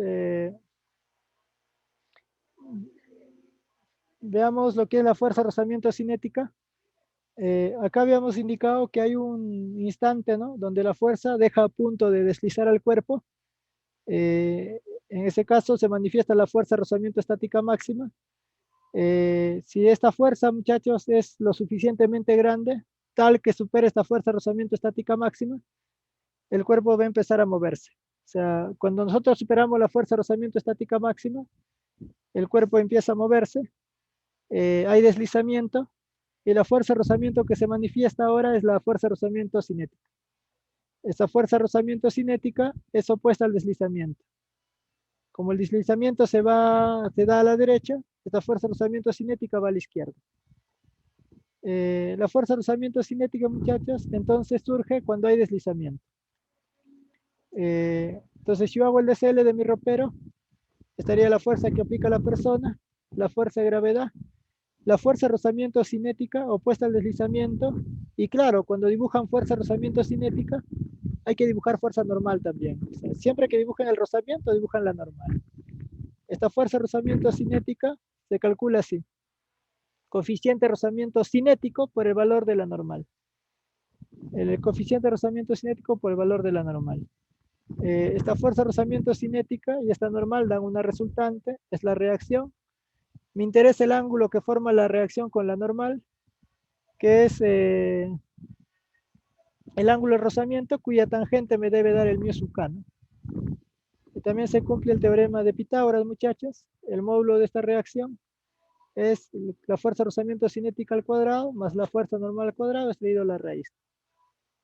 Algo importante, muchachos, y que generalmente se cumple, es que siempre hay dos coeficientes de rozamiento. Uno es el estático y el otro es el cinético. Entonces hay problemas donde los van a dar los dos coeficientes, así que van a tener que aprender a identificar. ¿Cómo identifican? Teniendo en cuenta esta relación de orden, ¿no? El coeficiente de rozamiento estático, o sea, el mu s, que va para la estática máxima, es mayor que el cinético, ¿no? Mayor que el cinético. ¿De acuerdo, muchachos? Veamos acá un ejemplo para ya culminar el aspecto teórico.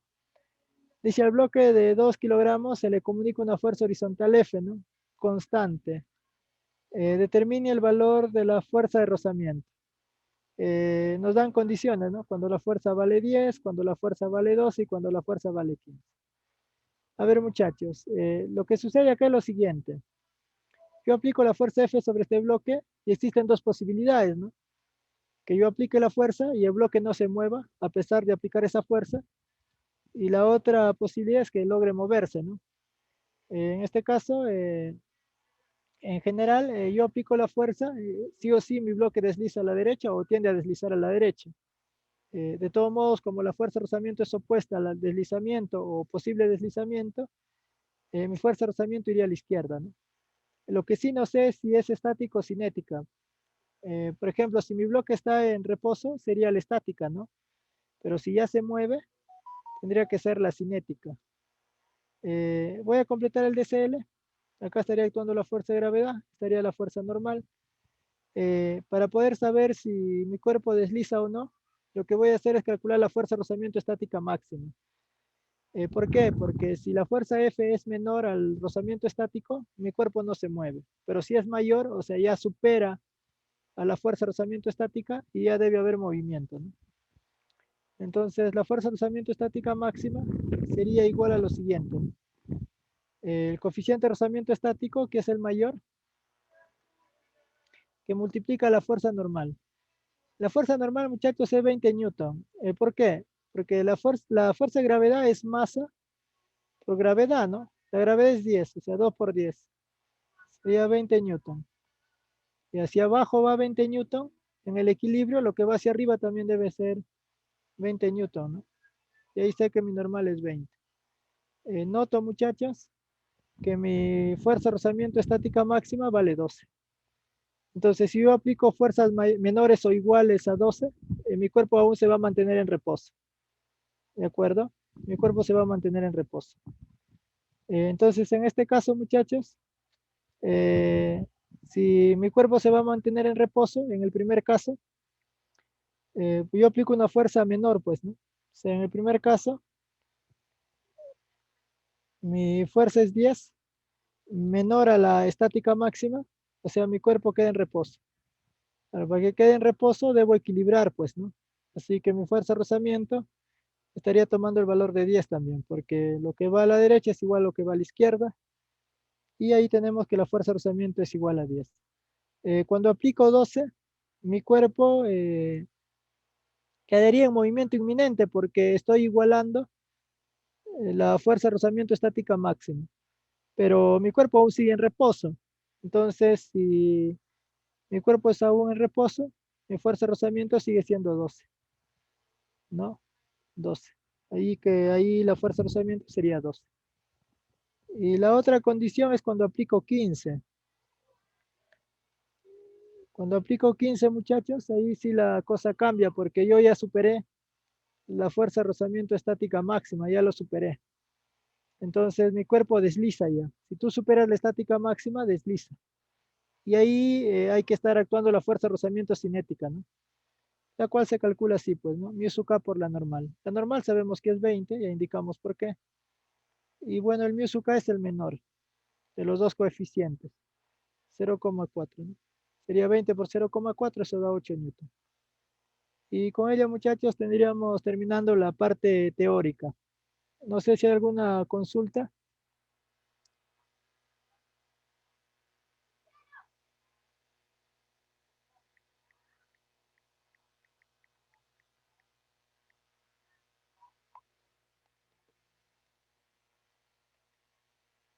Estamos, muchachos, la solución de la práctica dirigida. Empezamos a ver con el problema 1. A ver, este problema 1 dice, el gráfico muestra un resorte ideal cuya longitud natural es 15 centímetros.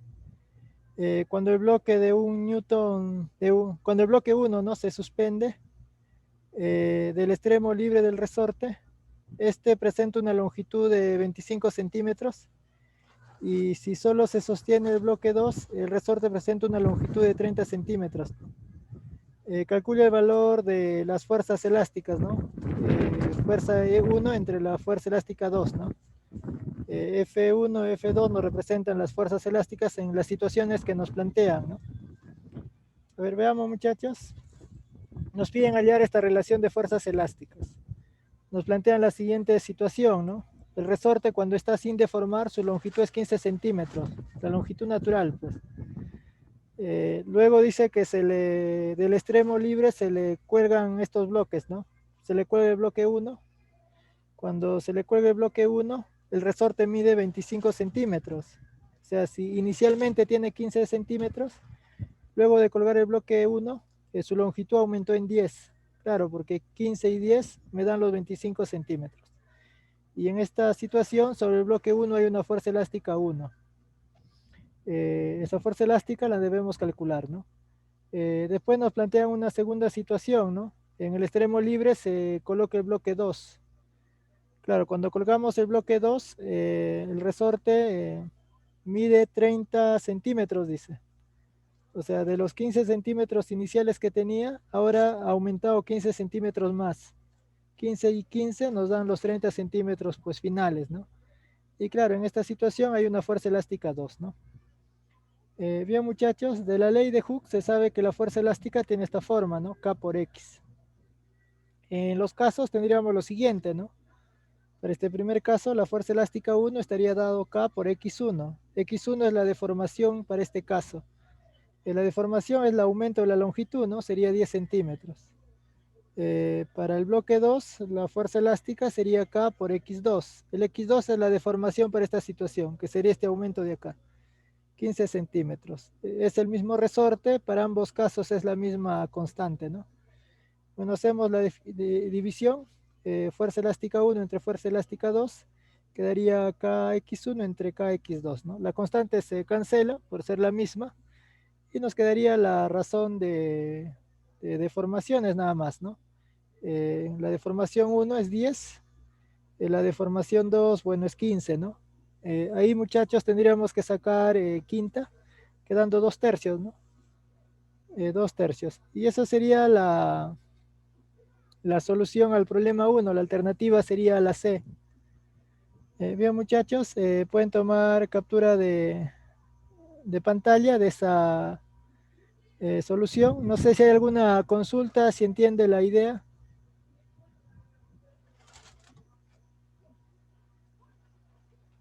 ¿Se entiende, muchachos, la idea o hay alguna inquietud, duda referente a la solución de este problema? ¿Todo bien? Todo bien, muchachos. Entonces, continuamos.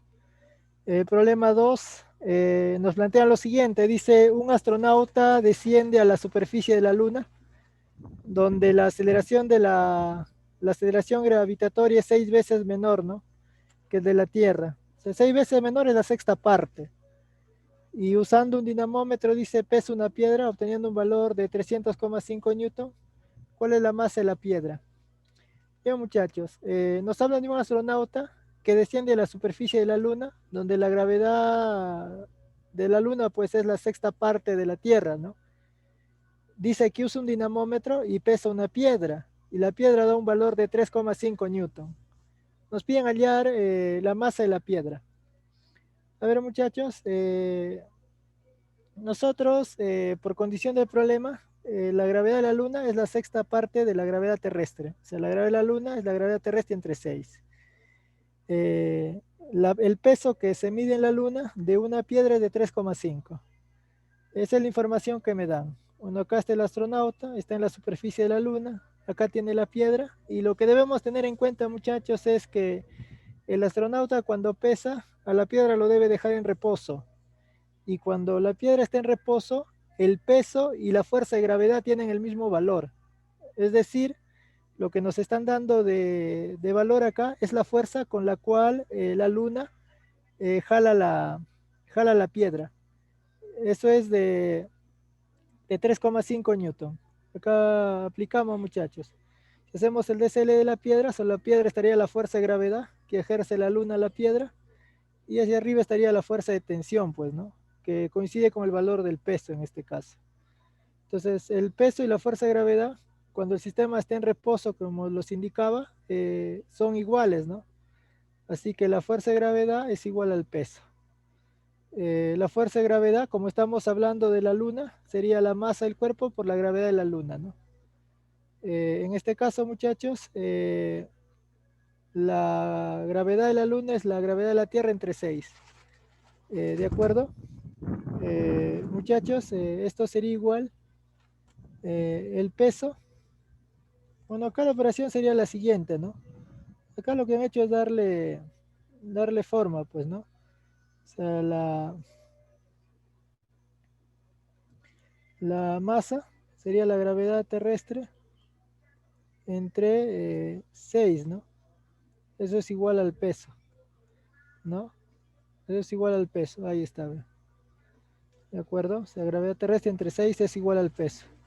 Ahí la masa, muchachos, la masa nos quedaría 6 veces el peso entre gravedad y la Tierra, ¿no? Así nos quedaría. Ya está. Desde acá tenemos 6 veces, este es el peso, y esto es la gravedad, ¿no? O sea, al hacer esta operación, lo que estamos calculando es la masa, ¿de acuerdo? Ahí la masa sale, todo esto de acá, toda esta operación de acá es la masa. Al hacer esa operación, muchachos, la masa sale 2,14, siendo la alternativa la D, ¿no? ¿De acuerdo, muchachos? Ahí está la, la solución a ese problema 2. No sé si hay alguna consulta referente a esa solución. Guíense de esta secuencia, está más ordenada, ahí le han hecho la relación directa, ¿no?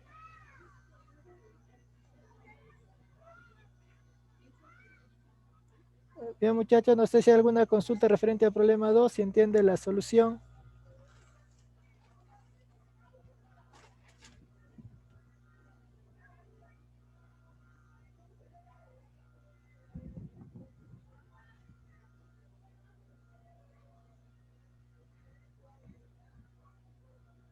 Bien, pasamos al problema 3, muchachos.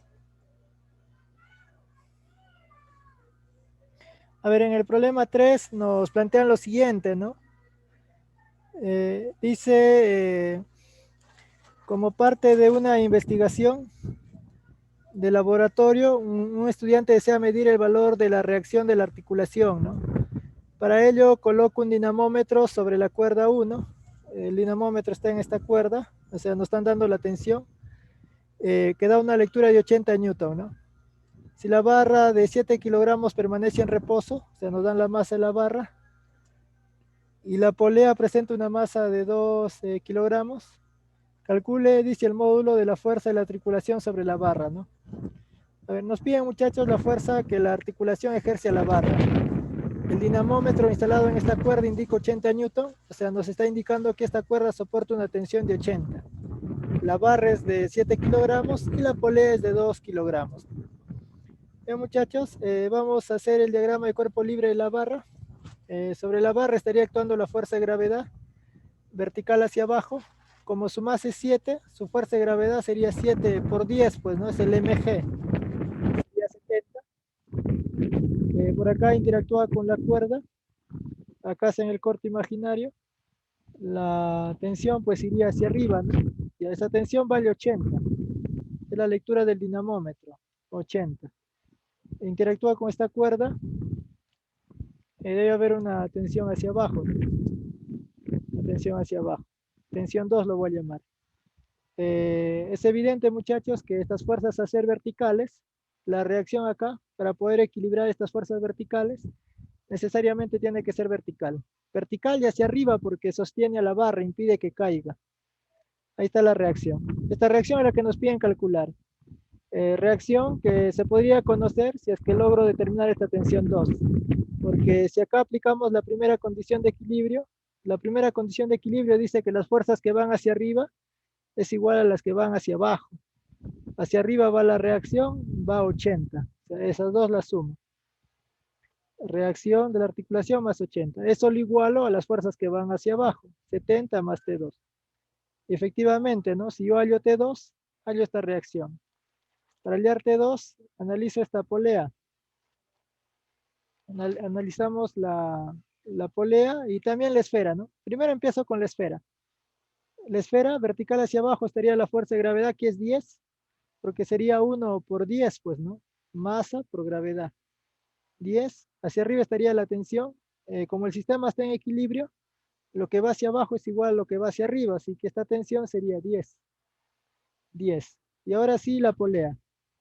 La polea, muchachos. Si ustedes analizan la polea, hacen los cortes, ¿no? Para dibujar las tensiones.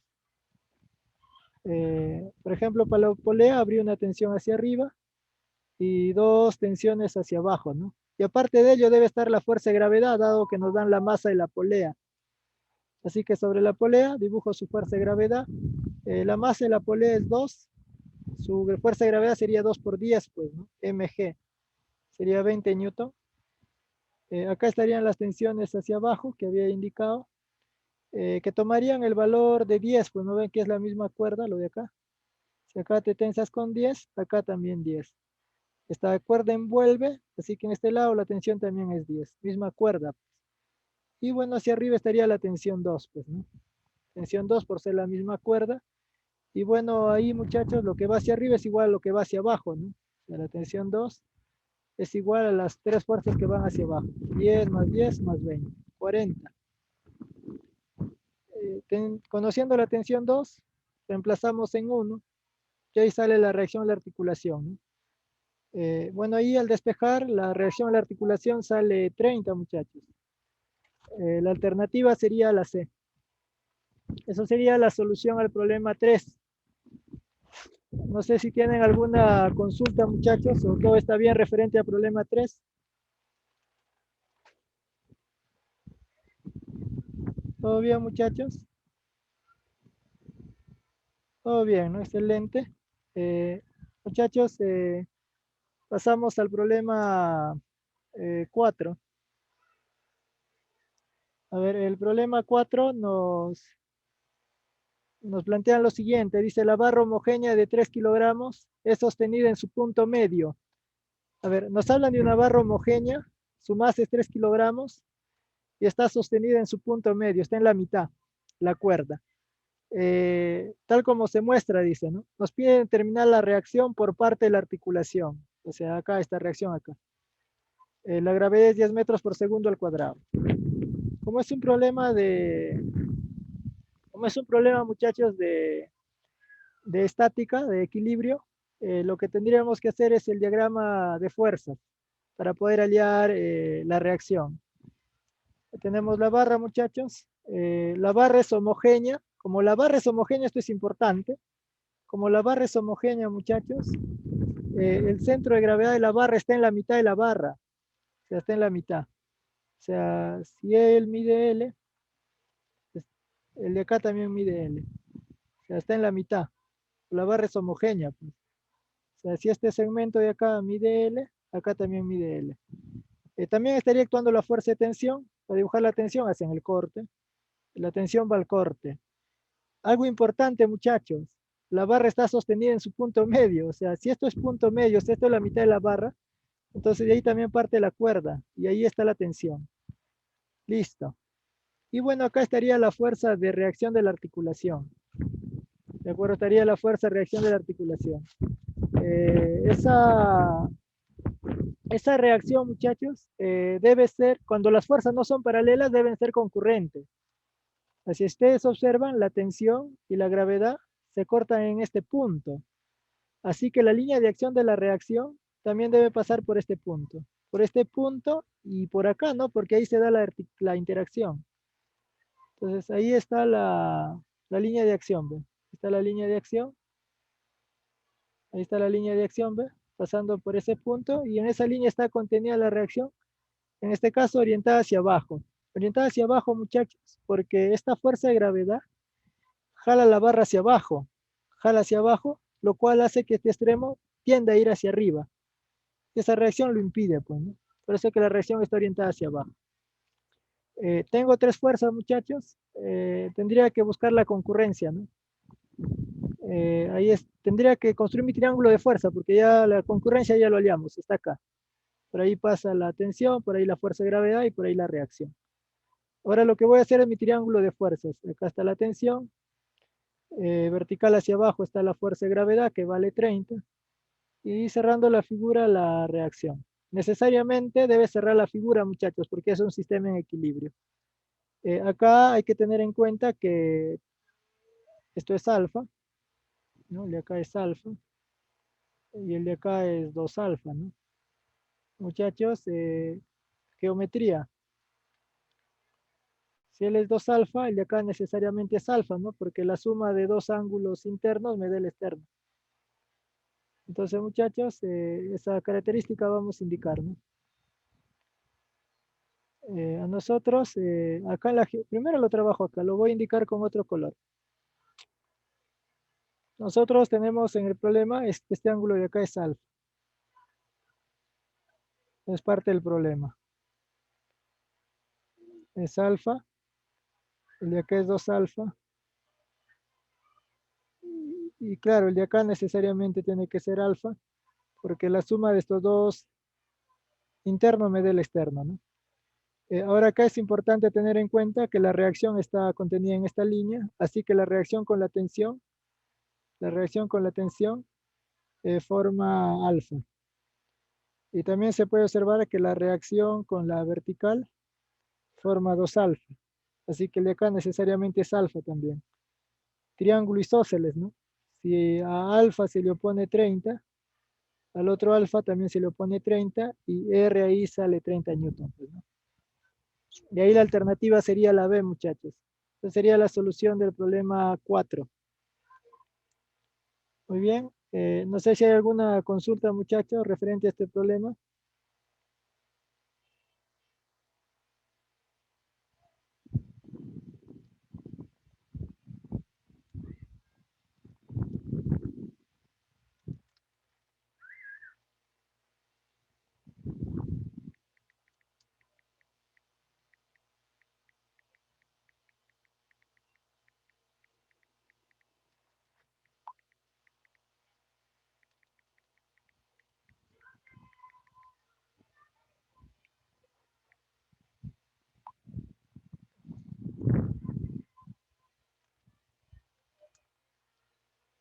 Deben tener en cuenta, muchachos, que cuando en un sistema actúan tres fuerzas, Y si no son paralelas las fuerzas, deben ser concurrentes.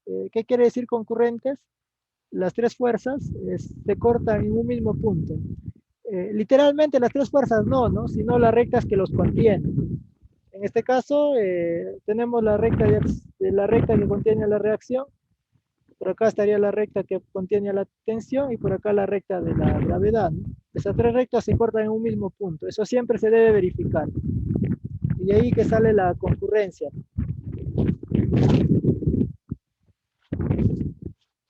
La articulación es lo que sujeta la barra, pues, ¿no? La barra está sujeta acá, esto es lo que la articula. Esa es la articulación, entonces me piden la fuerza que este elemento ejerce a la barra. Eso es lo que nos piden. Bien, muchachos, planteamos la solución del problema 5. A ver, en el problema 5 nos plantean lo siguiente. Dice, el movimiento inminente se presenta cuando un cuerpo está a punto de deslizar. Y para ello usamos la fuerza de rozamiento estático. En el ejemplo mostrado, calcule, dice, los módulos de las fuerzas normales que deben ejercer las paredes sobre el bloque, ¿no? Cuyo peso es 10 newton, para que se encuentre a punto de resbalar. Nos dan los coeficientes de rozamiento estáticos, ¿ve? Acá es 0,2, acá 0,3. Bien, muchachos, acá tenemos el bloque. Este bloque está en contacto con esta pared vertical y con esta otra pared vertical. Nos piden las fuerzas normales que ejercen las paredes, ¿no? Veamos, muchachos, sobre el bloque estaría actuando la fuerza de gravedad. Nos dan su peso, es 10 newton. El valor de la fuerza de gravedad coincide con el peso en el equilibrio. Así que esa fuerza es 10. Muchachos, el bloque tiene tendencia a deslizar hacia abajo. Nos dicen que está a punto de resbalar. Si está a punto de resbalar, entonces estaría actuando la fuerza de rozamiento estática, pero máxima, ¿no? Acá habría una fuerza de rozamiento estática máxima 1. Y acá habría una fuerza de rozamiento estática máxima 2. ¿De acuerdo? En este caso, la fuerza de rozamiento estática máxima 2 aquí es más grande, porque tiene un coeficiente de rozamiento estático más grande también. Y bueno, por este lado estaría una fuerza normal 1 y por este otro lado una fuerza normal 2, ¿no? Perpendiculares. Ahí está. Bien, muchachos, eso es lo que se tiene. Como el sistema está en equilibrio, lo que va hacia abajo es igual a lo que va hacia arriba, lo que va a la derecha es igual a lo que va a la izquierda, ¿no? Esto es importante, aplicar la condición de equilibrio porque nos dicen que está a punto de resbalar, o sea, no se mueve todavía el bloque está a punto, o sea, sigue en reposo. ¿De acuerdo? Como sigue en reposo, yo puedo igualar las fuerzas que van a la derecha con las que van a la izquierda. En la horizontal se cumple ello, ¿no? Lo que va a la derecha es igual a lo que va a la izquierda, por lo que F1 es igual a F2. Ahí F1 es igual a F2 y lo vamos a llamar F sub n. O sea, las dos fuerzas normales que nos piden calcular son de igual valor. O sea, la clave tendría que ser aquella alternativa que muestre dos valores iguales, ¿no? En este caso sería la alternativa B, ¿no? Porque acá estamos demostrando porque las dos normales son iguales.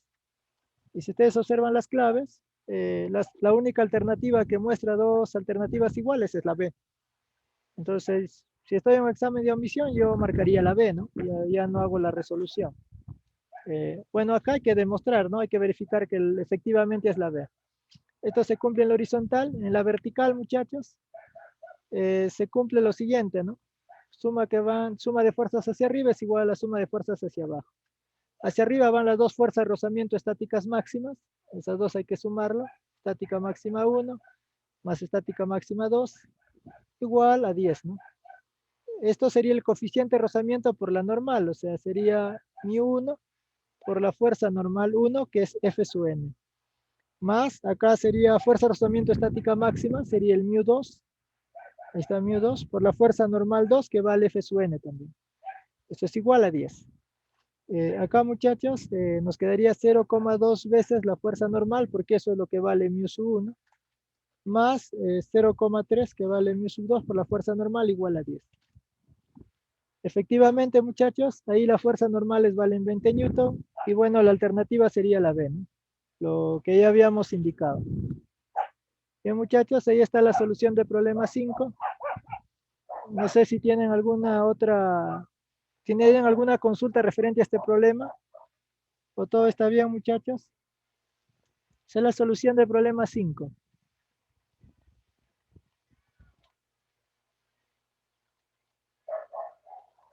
Recordar que cuando los cuerpos están a punto de resbalar, actúa la estática máxima, ¿no? Y ella se calcula así, pues, ¿no? Coeficiente por la normal. Las normales son iguales por el equilibrio. A ver, muchachos, no sé si hay alguna consulta o todo claro referente a este problema.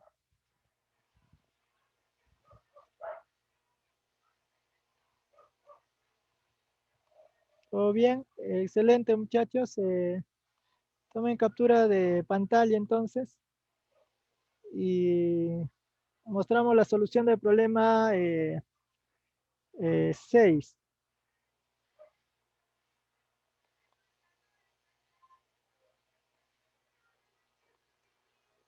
Este problema 6, muchachos, dice una caja de frutas tiene una masa de 5 kilogramos y es jalada con una cuerda que presenta una tensión de 20 newton.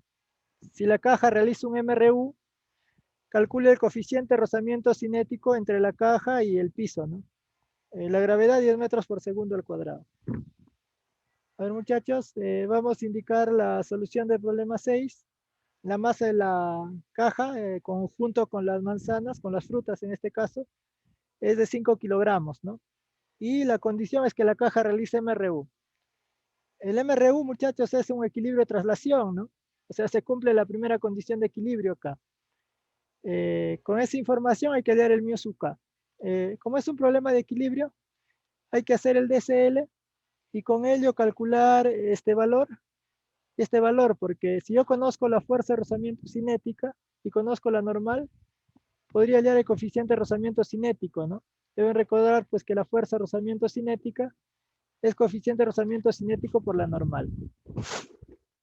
Ahora, muchachos, ¿cómo sé que es la fuerza de rozamiento cinética? Como realiza MRU hay deslizamiento, pues. Al haber deslizamiento, entonces yo ya sé que es fuerza de rozamiento cinética la que actúa, ¿no? Eh, Ahí despejo el mu sub k que me piden y me queda fuerza de rozamiento cinética entre la normal. Hay que calcular esos valores de esas fuerzas. Para ello hacemos el DCL de la caja. A ver, sobre la caja estaría la fuerza que ejerce la cuerda, que es igual a la tensión que soporta, que es 20 newton. Opuesta al deslizamiento estaría la fuerza de rozamiento cinética. Según la figura, la caja desliza a la derecha, entonces la fuerza de rozamiento cinética va a la izquierda, ¿no? Vertical hacia abajo estaría la fuerza de gravedad, que es 50 newton. Y bueno, muchachos, hacia arriba estaría la fuerza normal, ¿no? Muchachos, en este caso, como el movimiento es horizontal, lo que voy a hacer es componer esta fuerza. Esta fuerza de 20 newton lo voy a descomponer. Para descomponerlo lo ubicamos en un rectángulo, tal que la fuerza quede como diagonal, ¿no? Muchachos, la fuerza sale de este punto, sus componentes también, ¿no? Componente vertical hacia arriba, componente horizontal a la derecha. Acá para aliar las componentes solo hay que recordar el triángulo de 30 grados. A 30 grados, muchachos, se le debe oponer la mitad de la hipotenusa. Acá en este triángulo, la hipotenusa es 20. Entonces acá esta vertical debe ser 10, la mitad. Y el de acá 10 raíz de 3, pues, ¿no? Ahí está 10, 10 raíz de 3. Se cancela esta fuerza. Trabajo con las componentes. Como es un MRU, es equilibrio, muchachos, y se debe cumplir las condiciones de equilibrio, pues, ¿no? En la horizontal, las fuerzas que van a la derecha es igual a las que van a la izquierda. A la izquierda, muchachos, va la fuerza de rozamiento cinética y a la derecha 10 raíz de 3. Así que la fuerza de rozamiento cinética sería 10 raíz de 3. En la vertical, lo que va hacia arriba es igual a lo que va hacia abajo, ¿no? Hacia arriba va la normal y 10, la suma, ¿no? Fuerza normal más 10. Es solo igual a la fuerza que va hacia abajo, que es 50. Ahí la normal sale 40. Conocemos que la normal es 40. Lo que tendríamos que hacer, muchachos, acá es reemplazar. Reemplazamos en 1, sería fuerza de rozamiento cinética entre normal, o sea, 10 raíz de 3 entre 40, ¿no? Eso sale raíz de 3 sobre 4, siendo la alternativa a la B, muchachos, al problema 6. Ahí está, la solución al problema 6, muchachos, es la alternativa B. Bien, muchachos, no sé si hay alguna consulta referente al problema 6 o todo claro referente a este problema. ¿Todo bien, muchachos, referente al problema 6? Es un problema de, como es MRU es equilibrio, ¿de acuerdo? Como es un MRU es equilibrio. Claro, al moverse el cuerpo hay deslizamiento y entonces la fuerza que actúa es la cinética, pues, ¿no? Si hay rozamiento. De hecho, que hay rozamiento, es por eso que nos piden el coeficiente, ¿no? Y muchachos, cuando hay movimiento, siempre se recomienda descomponer las fuerzas paralelas al movimiento y perpendiculares al movimiento. Como el movimiento era horizontal, entonces me convienen fuerzas horizontales y fuerzas verticales, ¿no? Es por eso que se hace la descomposición. Muchachos, indicamos la solución del problema 7. A ver, dice el problema 7, determine la masa de la esfera homogénea si el resorte está comprimido 20 centímetros. Desprecia el rozamiento. O sea, no hay que considerar la fuerza de fricción. A ver, muchachos, a nosotros nos piden la masa de la esfera y nos dicen que el resorte, muchachos, está comprimido, o sea, aplastado está el resorte. Y mide 20 centímetros, ¿no? Nos dan la constante rigidez, comprimido 20 centímetros, perdón. Nos dan la constante rigidez, nos dan este ángulo, ¿no? 45 grados. Superficies lisas. Despreciar el rozamiento. A ver, muchachos, vamos a tener que calcular la masa de la esfera. Para ello voy a hacer el DCL de la esfera. Sobre la esfera actúan tres fuerzas, muchachos. La fuerza que le ejerce esta pared vertical, la fuerza que le ejerce la cuña y, bueno, la fuerza de gravedad, ¿no? Dibujo la fuerza de gravedad, no lo conozco. Estaría la reacción de la pared inyectando a la esfera de manera perpendicular, ¿no? Superficie lisa, pues. Y bueno, acá estaría la fuerza que ejerce el plano a la esfera, que tendría que ser perpendicular por ser también pues superficie lisa, ¿no? Ahí está, ¿no? La reacción de la cuña en este caso. Muchachos, acá voy a completar los ángulos. Eh, prolongo acá, prolongo acá. Esto me sale 45 y puedo notar pues que la reacción con la horizontal forma 45. Acá hay tres fuerzas, muchachos. Hay que construir el triángulo de fuerzas porque la esfera está en equilibrio, ¿no? Entonces tenemos por acá la fuerza de gravedad vertical hacia abajo. Esta reacción es horizontal, pues no ven que tiene que ser perpendicular a las superficies en contacto y como una de las superficies es verticales, para que sea perpendicular, esta reacción sí o sí es horizontal, ¿no? Ahí está, horizontal, la reacción de la pared y cerrando la figura está la reacción de la cuña. Ahí está la reacción de la cuña. Lo que sí se sabe es que esta cuña, su reacción con la horizontal, forma 45, ¿no? Eso es lo que se sabe, 45. Vertical, horizontal, forman 90. Y claro, acá necesariamente 45, ¿no? 45. Triángulo, rectángulo isósceles, donde los dos catetos deben ser iguales por tener mismos ángulos agudos, ¿no? Si la fuerza de gravedad es igual a la reacción de la pared. Si yo hallo la reacción de la pared, conozco la fuerza de gravedad y con ello determino la masa, ¿no? Para hallar la reacción de la pared, vamos a analizar ahora el sistema. O sea, voy a asumir que la esfera y la cuña son un solo cuerpo. O sea, ellos son un solo cuerpo. Así que las fuerzas que están dentro del sistema no lo considero, ¿no? Por analizando ese único cuerpo, sobre ese cuerpo estaría actuando la fuerza de gravedad del sistema, ¿no? Estaría actuando la reacción que ejerce esta pared, ¿no? La reacción de la pared. Muchachos, estaría actuando la fuerza que ejerce el resorte por este lado del sistema. Como el resorte está comprimido, el que comprime es la cuña, pues. El resorte lo estás aplastando, se lo debe estar deformando a la derecha. La fuerza elástica en contra de la deformación, a la izquierda. Estaría la fuerza elástica. Y bueno, estaría la fuerza de reacción, ¿no? Perpendicular también a las superficies en contacto. Reacción del piso. Como el sistema está en equilibrio, las fuerzas horizontales deben igualarse, ¿no? O sea, la reacción de la pared debe ser igual a la fuerza elástica y la fuerza elástica es K por X, pues. Pero el K es dato, ¿ve? Es 400 y la deformación también. El resorte está deformado 20 centímetros, ¿no? Bueno, en metros sería 0,2. Me conviene que sea en metros, muchachos, porque hay que dividir entre 100, pues, ¿no? De centímetros a metros hay que dividir entre 100. Me conviene que sea metros porque acá aparece metros, pues, ¿no? Entonces ahí reemplazamos nada más. La reacción de la pared sería constante 400, deformación 0,2. 80 es la reacción de la pared. La reacción de la pared es igual a la fuerza de gravedad, así que la fuerza de gravedad es 80. Pero no olvidar que la fuerza de gravedad es el mg, pues. IG en este caso vale 10, o sea, m por 10 igual a 80. Y ahí el m sale 8, siendo la alternativa a la C, muchachos, al problema 7, ¿de acuerdo? Siendo la solución al problema 7 la alternativa C. Bien, muchachos, no sé si tienen alguna consulta, alguna inquietud, duda referente a este problema. ¿Todo claro? Bueno, muchachos, es la solución del problema 7. No sé si hay alguna consulta, inquietud, todo bien referente al problema. Se analiza de manera individual la esfera y después se analiza el sistema, ¿no? Esa es la forma de solución de este problema. Bien, muchachos, estamos contra el tiempo. El problema 8 lo resuelvo la próxima semana a primera hora. Les voy a mostrar solo la solución. Es un poquito largo el problema. Voy a quitar tiempo a su próxima clase, muchachos, así que les muestro solo la solución para que lo vayan revisando. Pero la próxima semana a primera hora lo resolvemos. ¿De acuerdo, muchachos?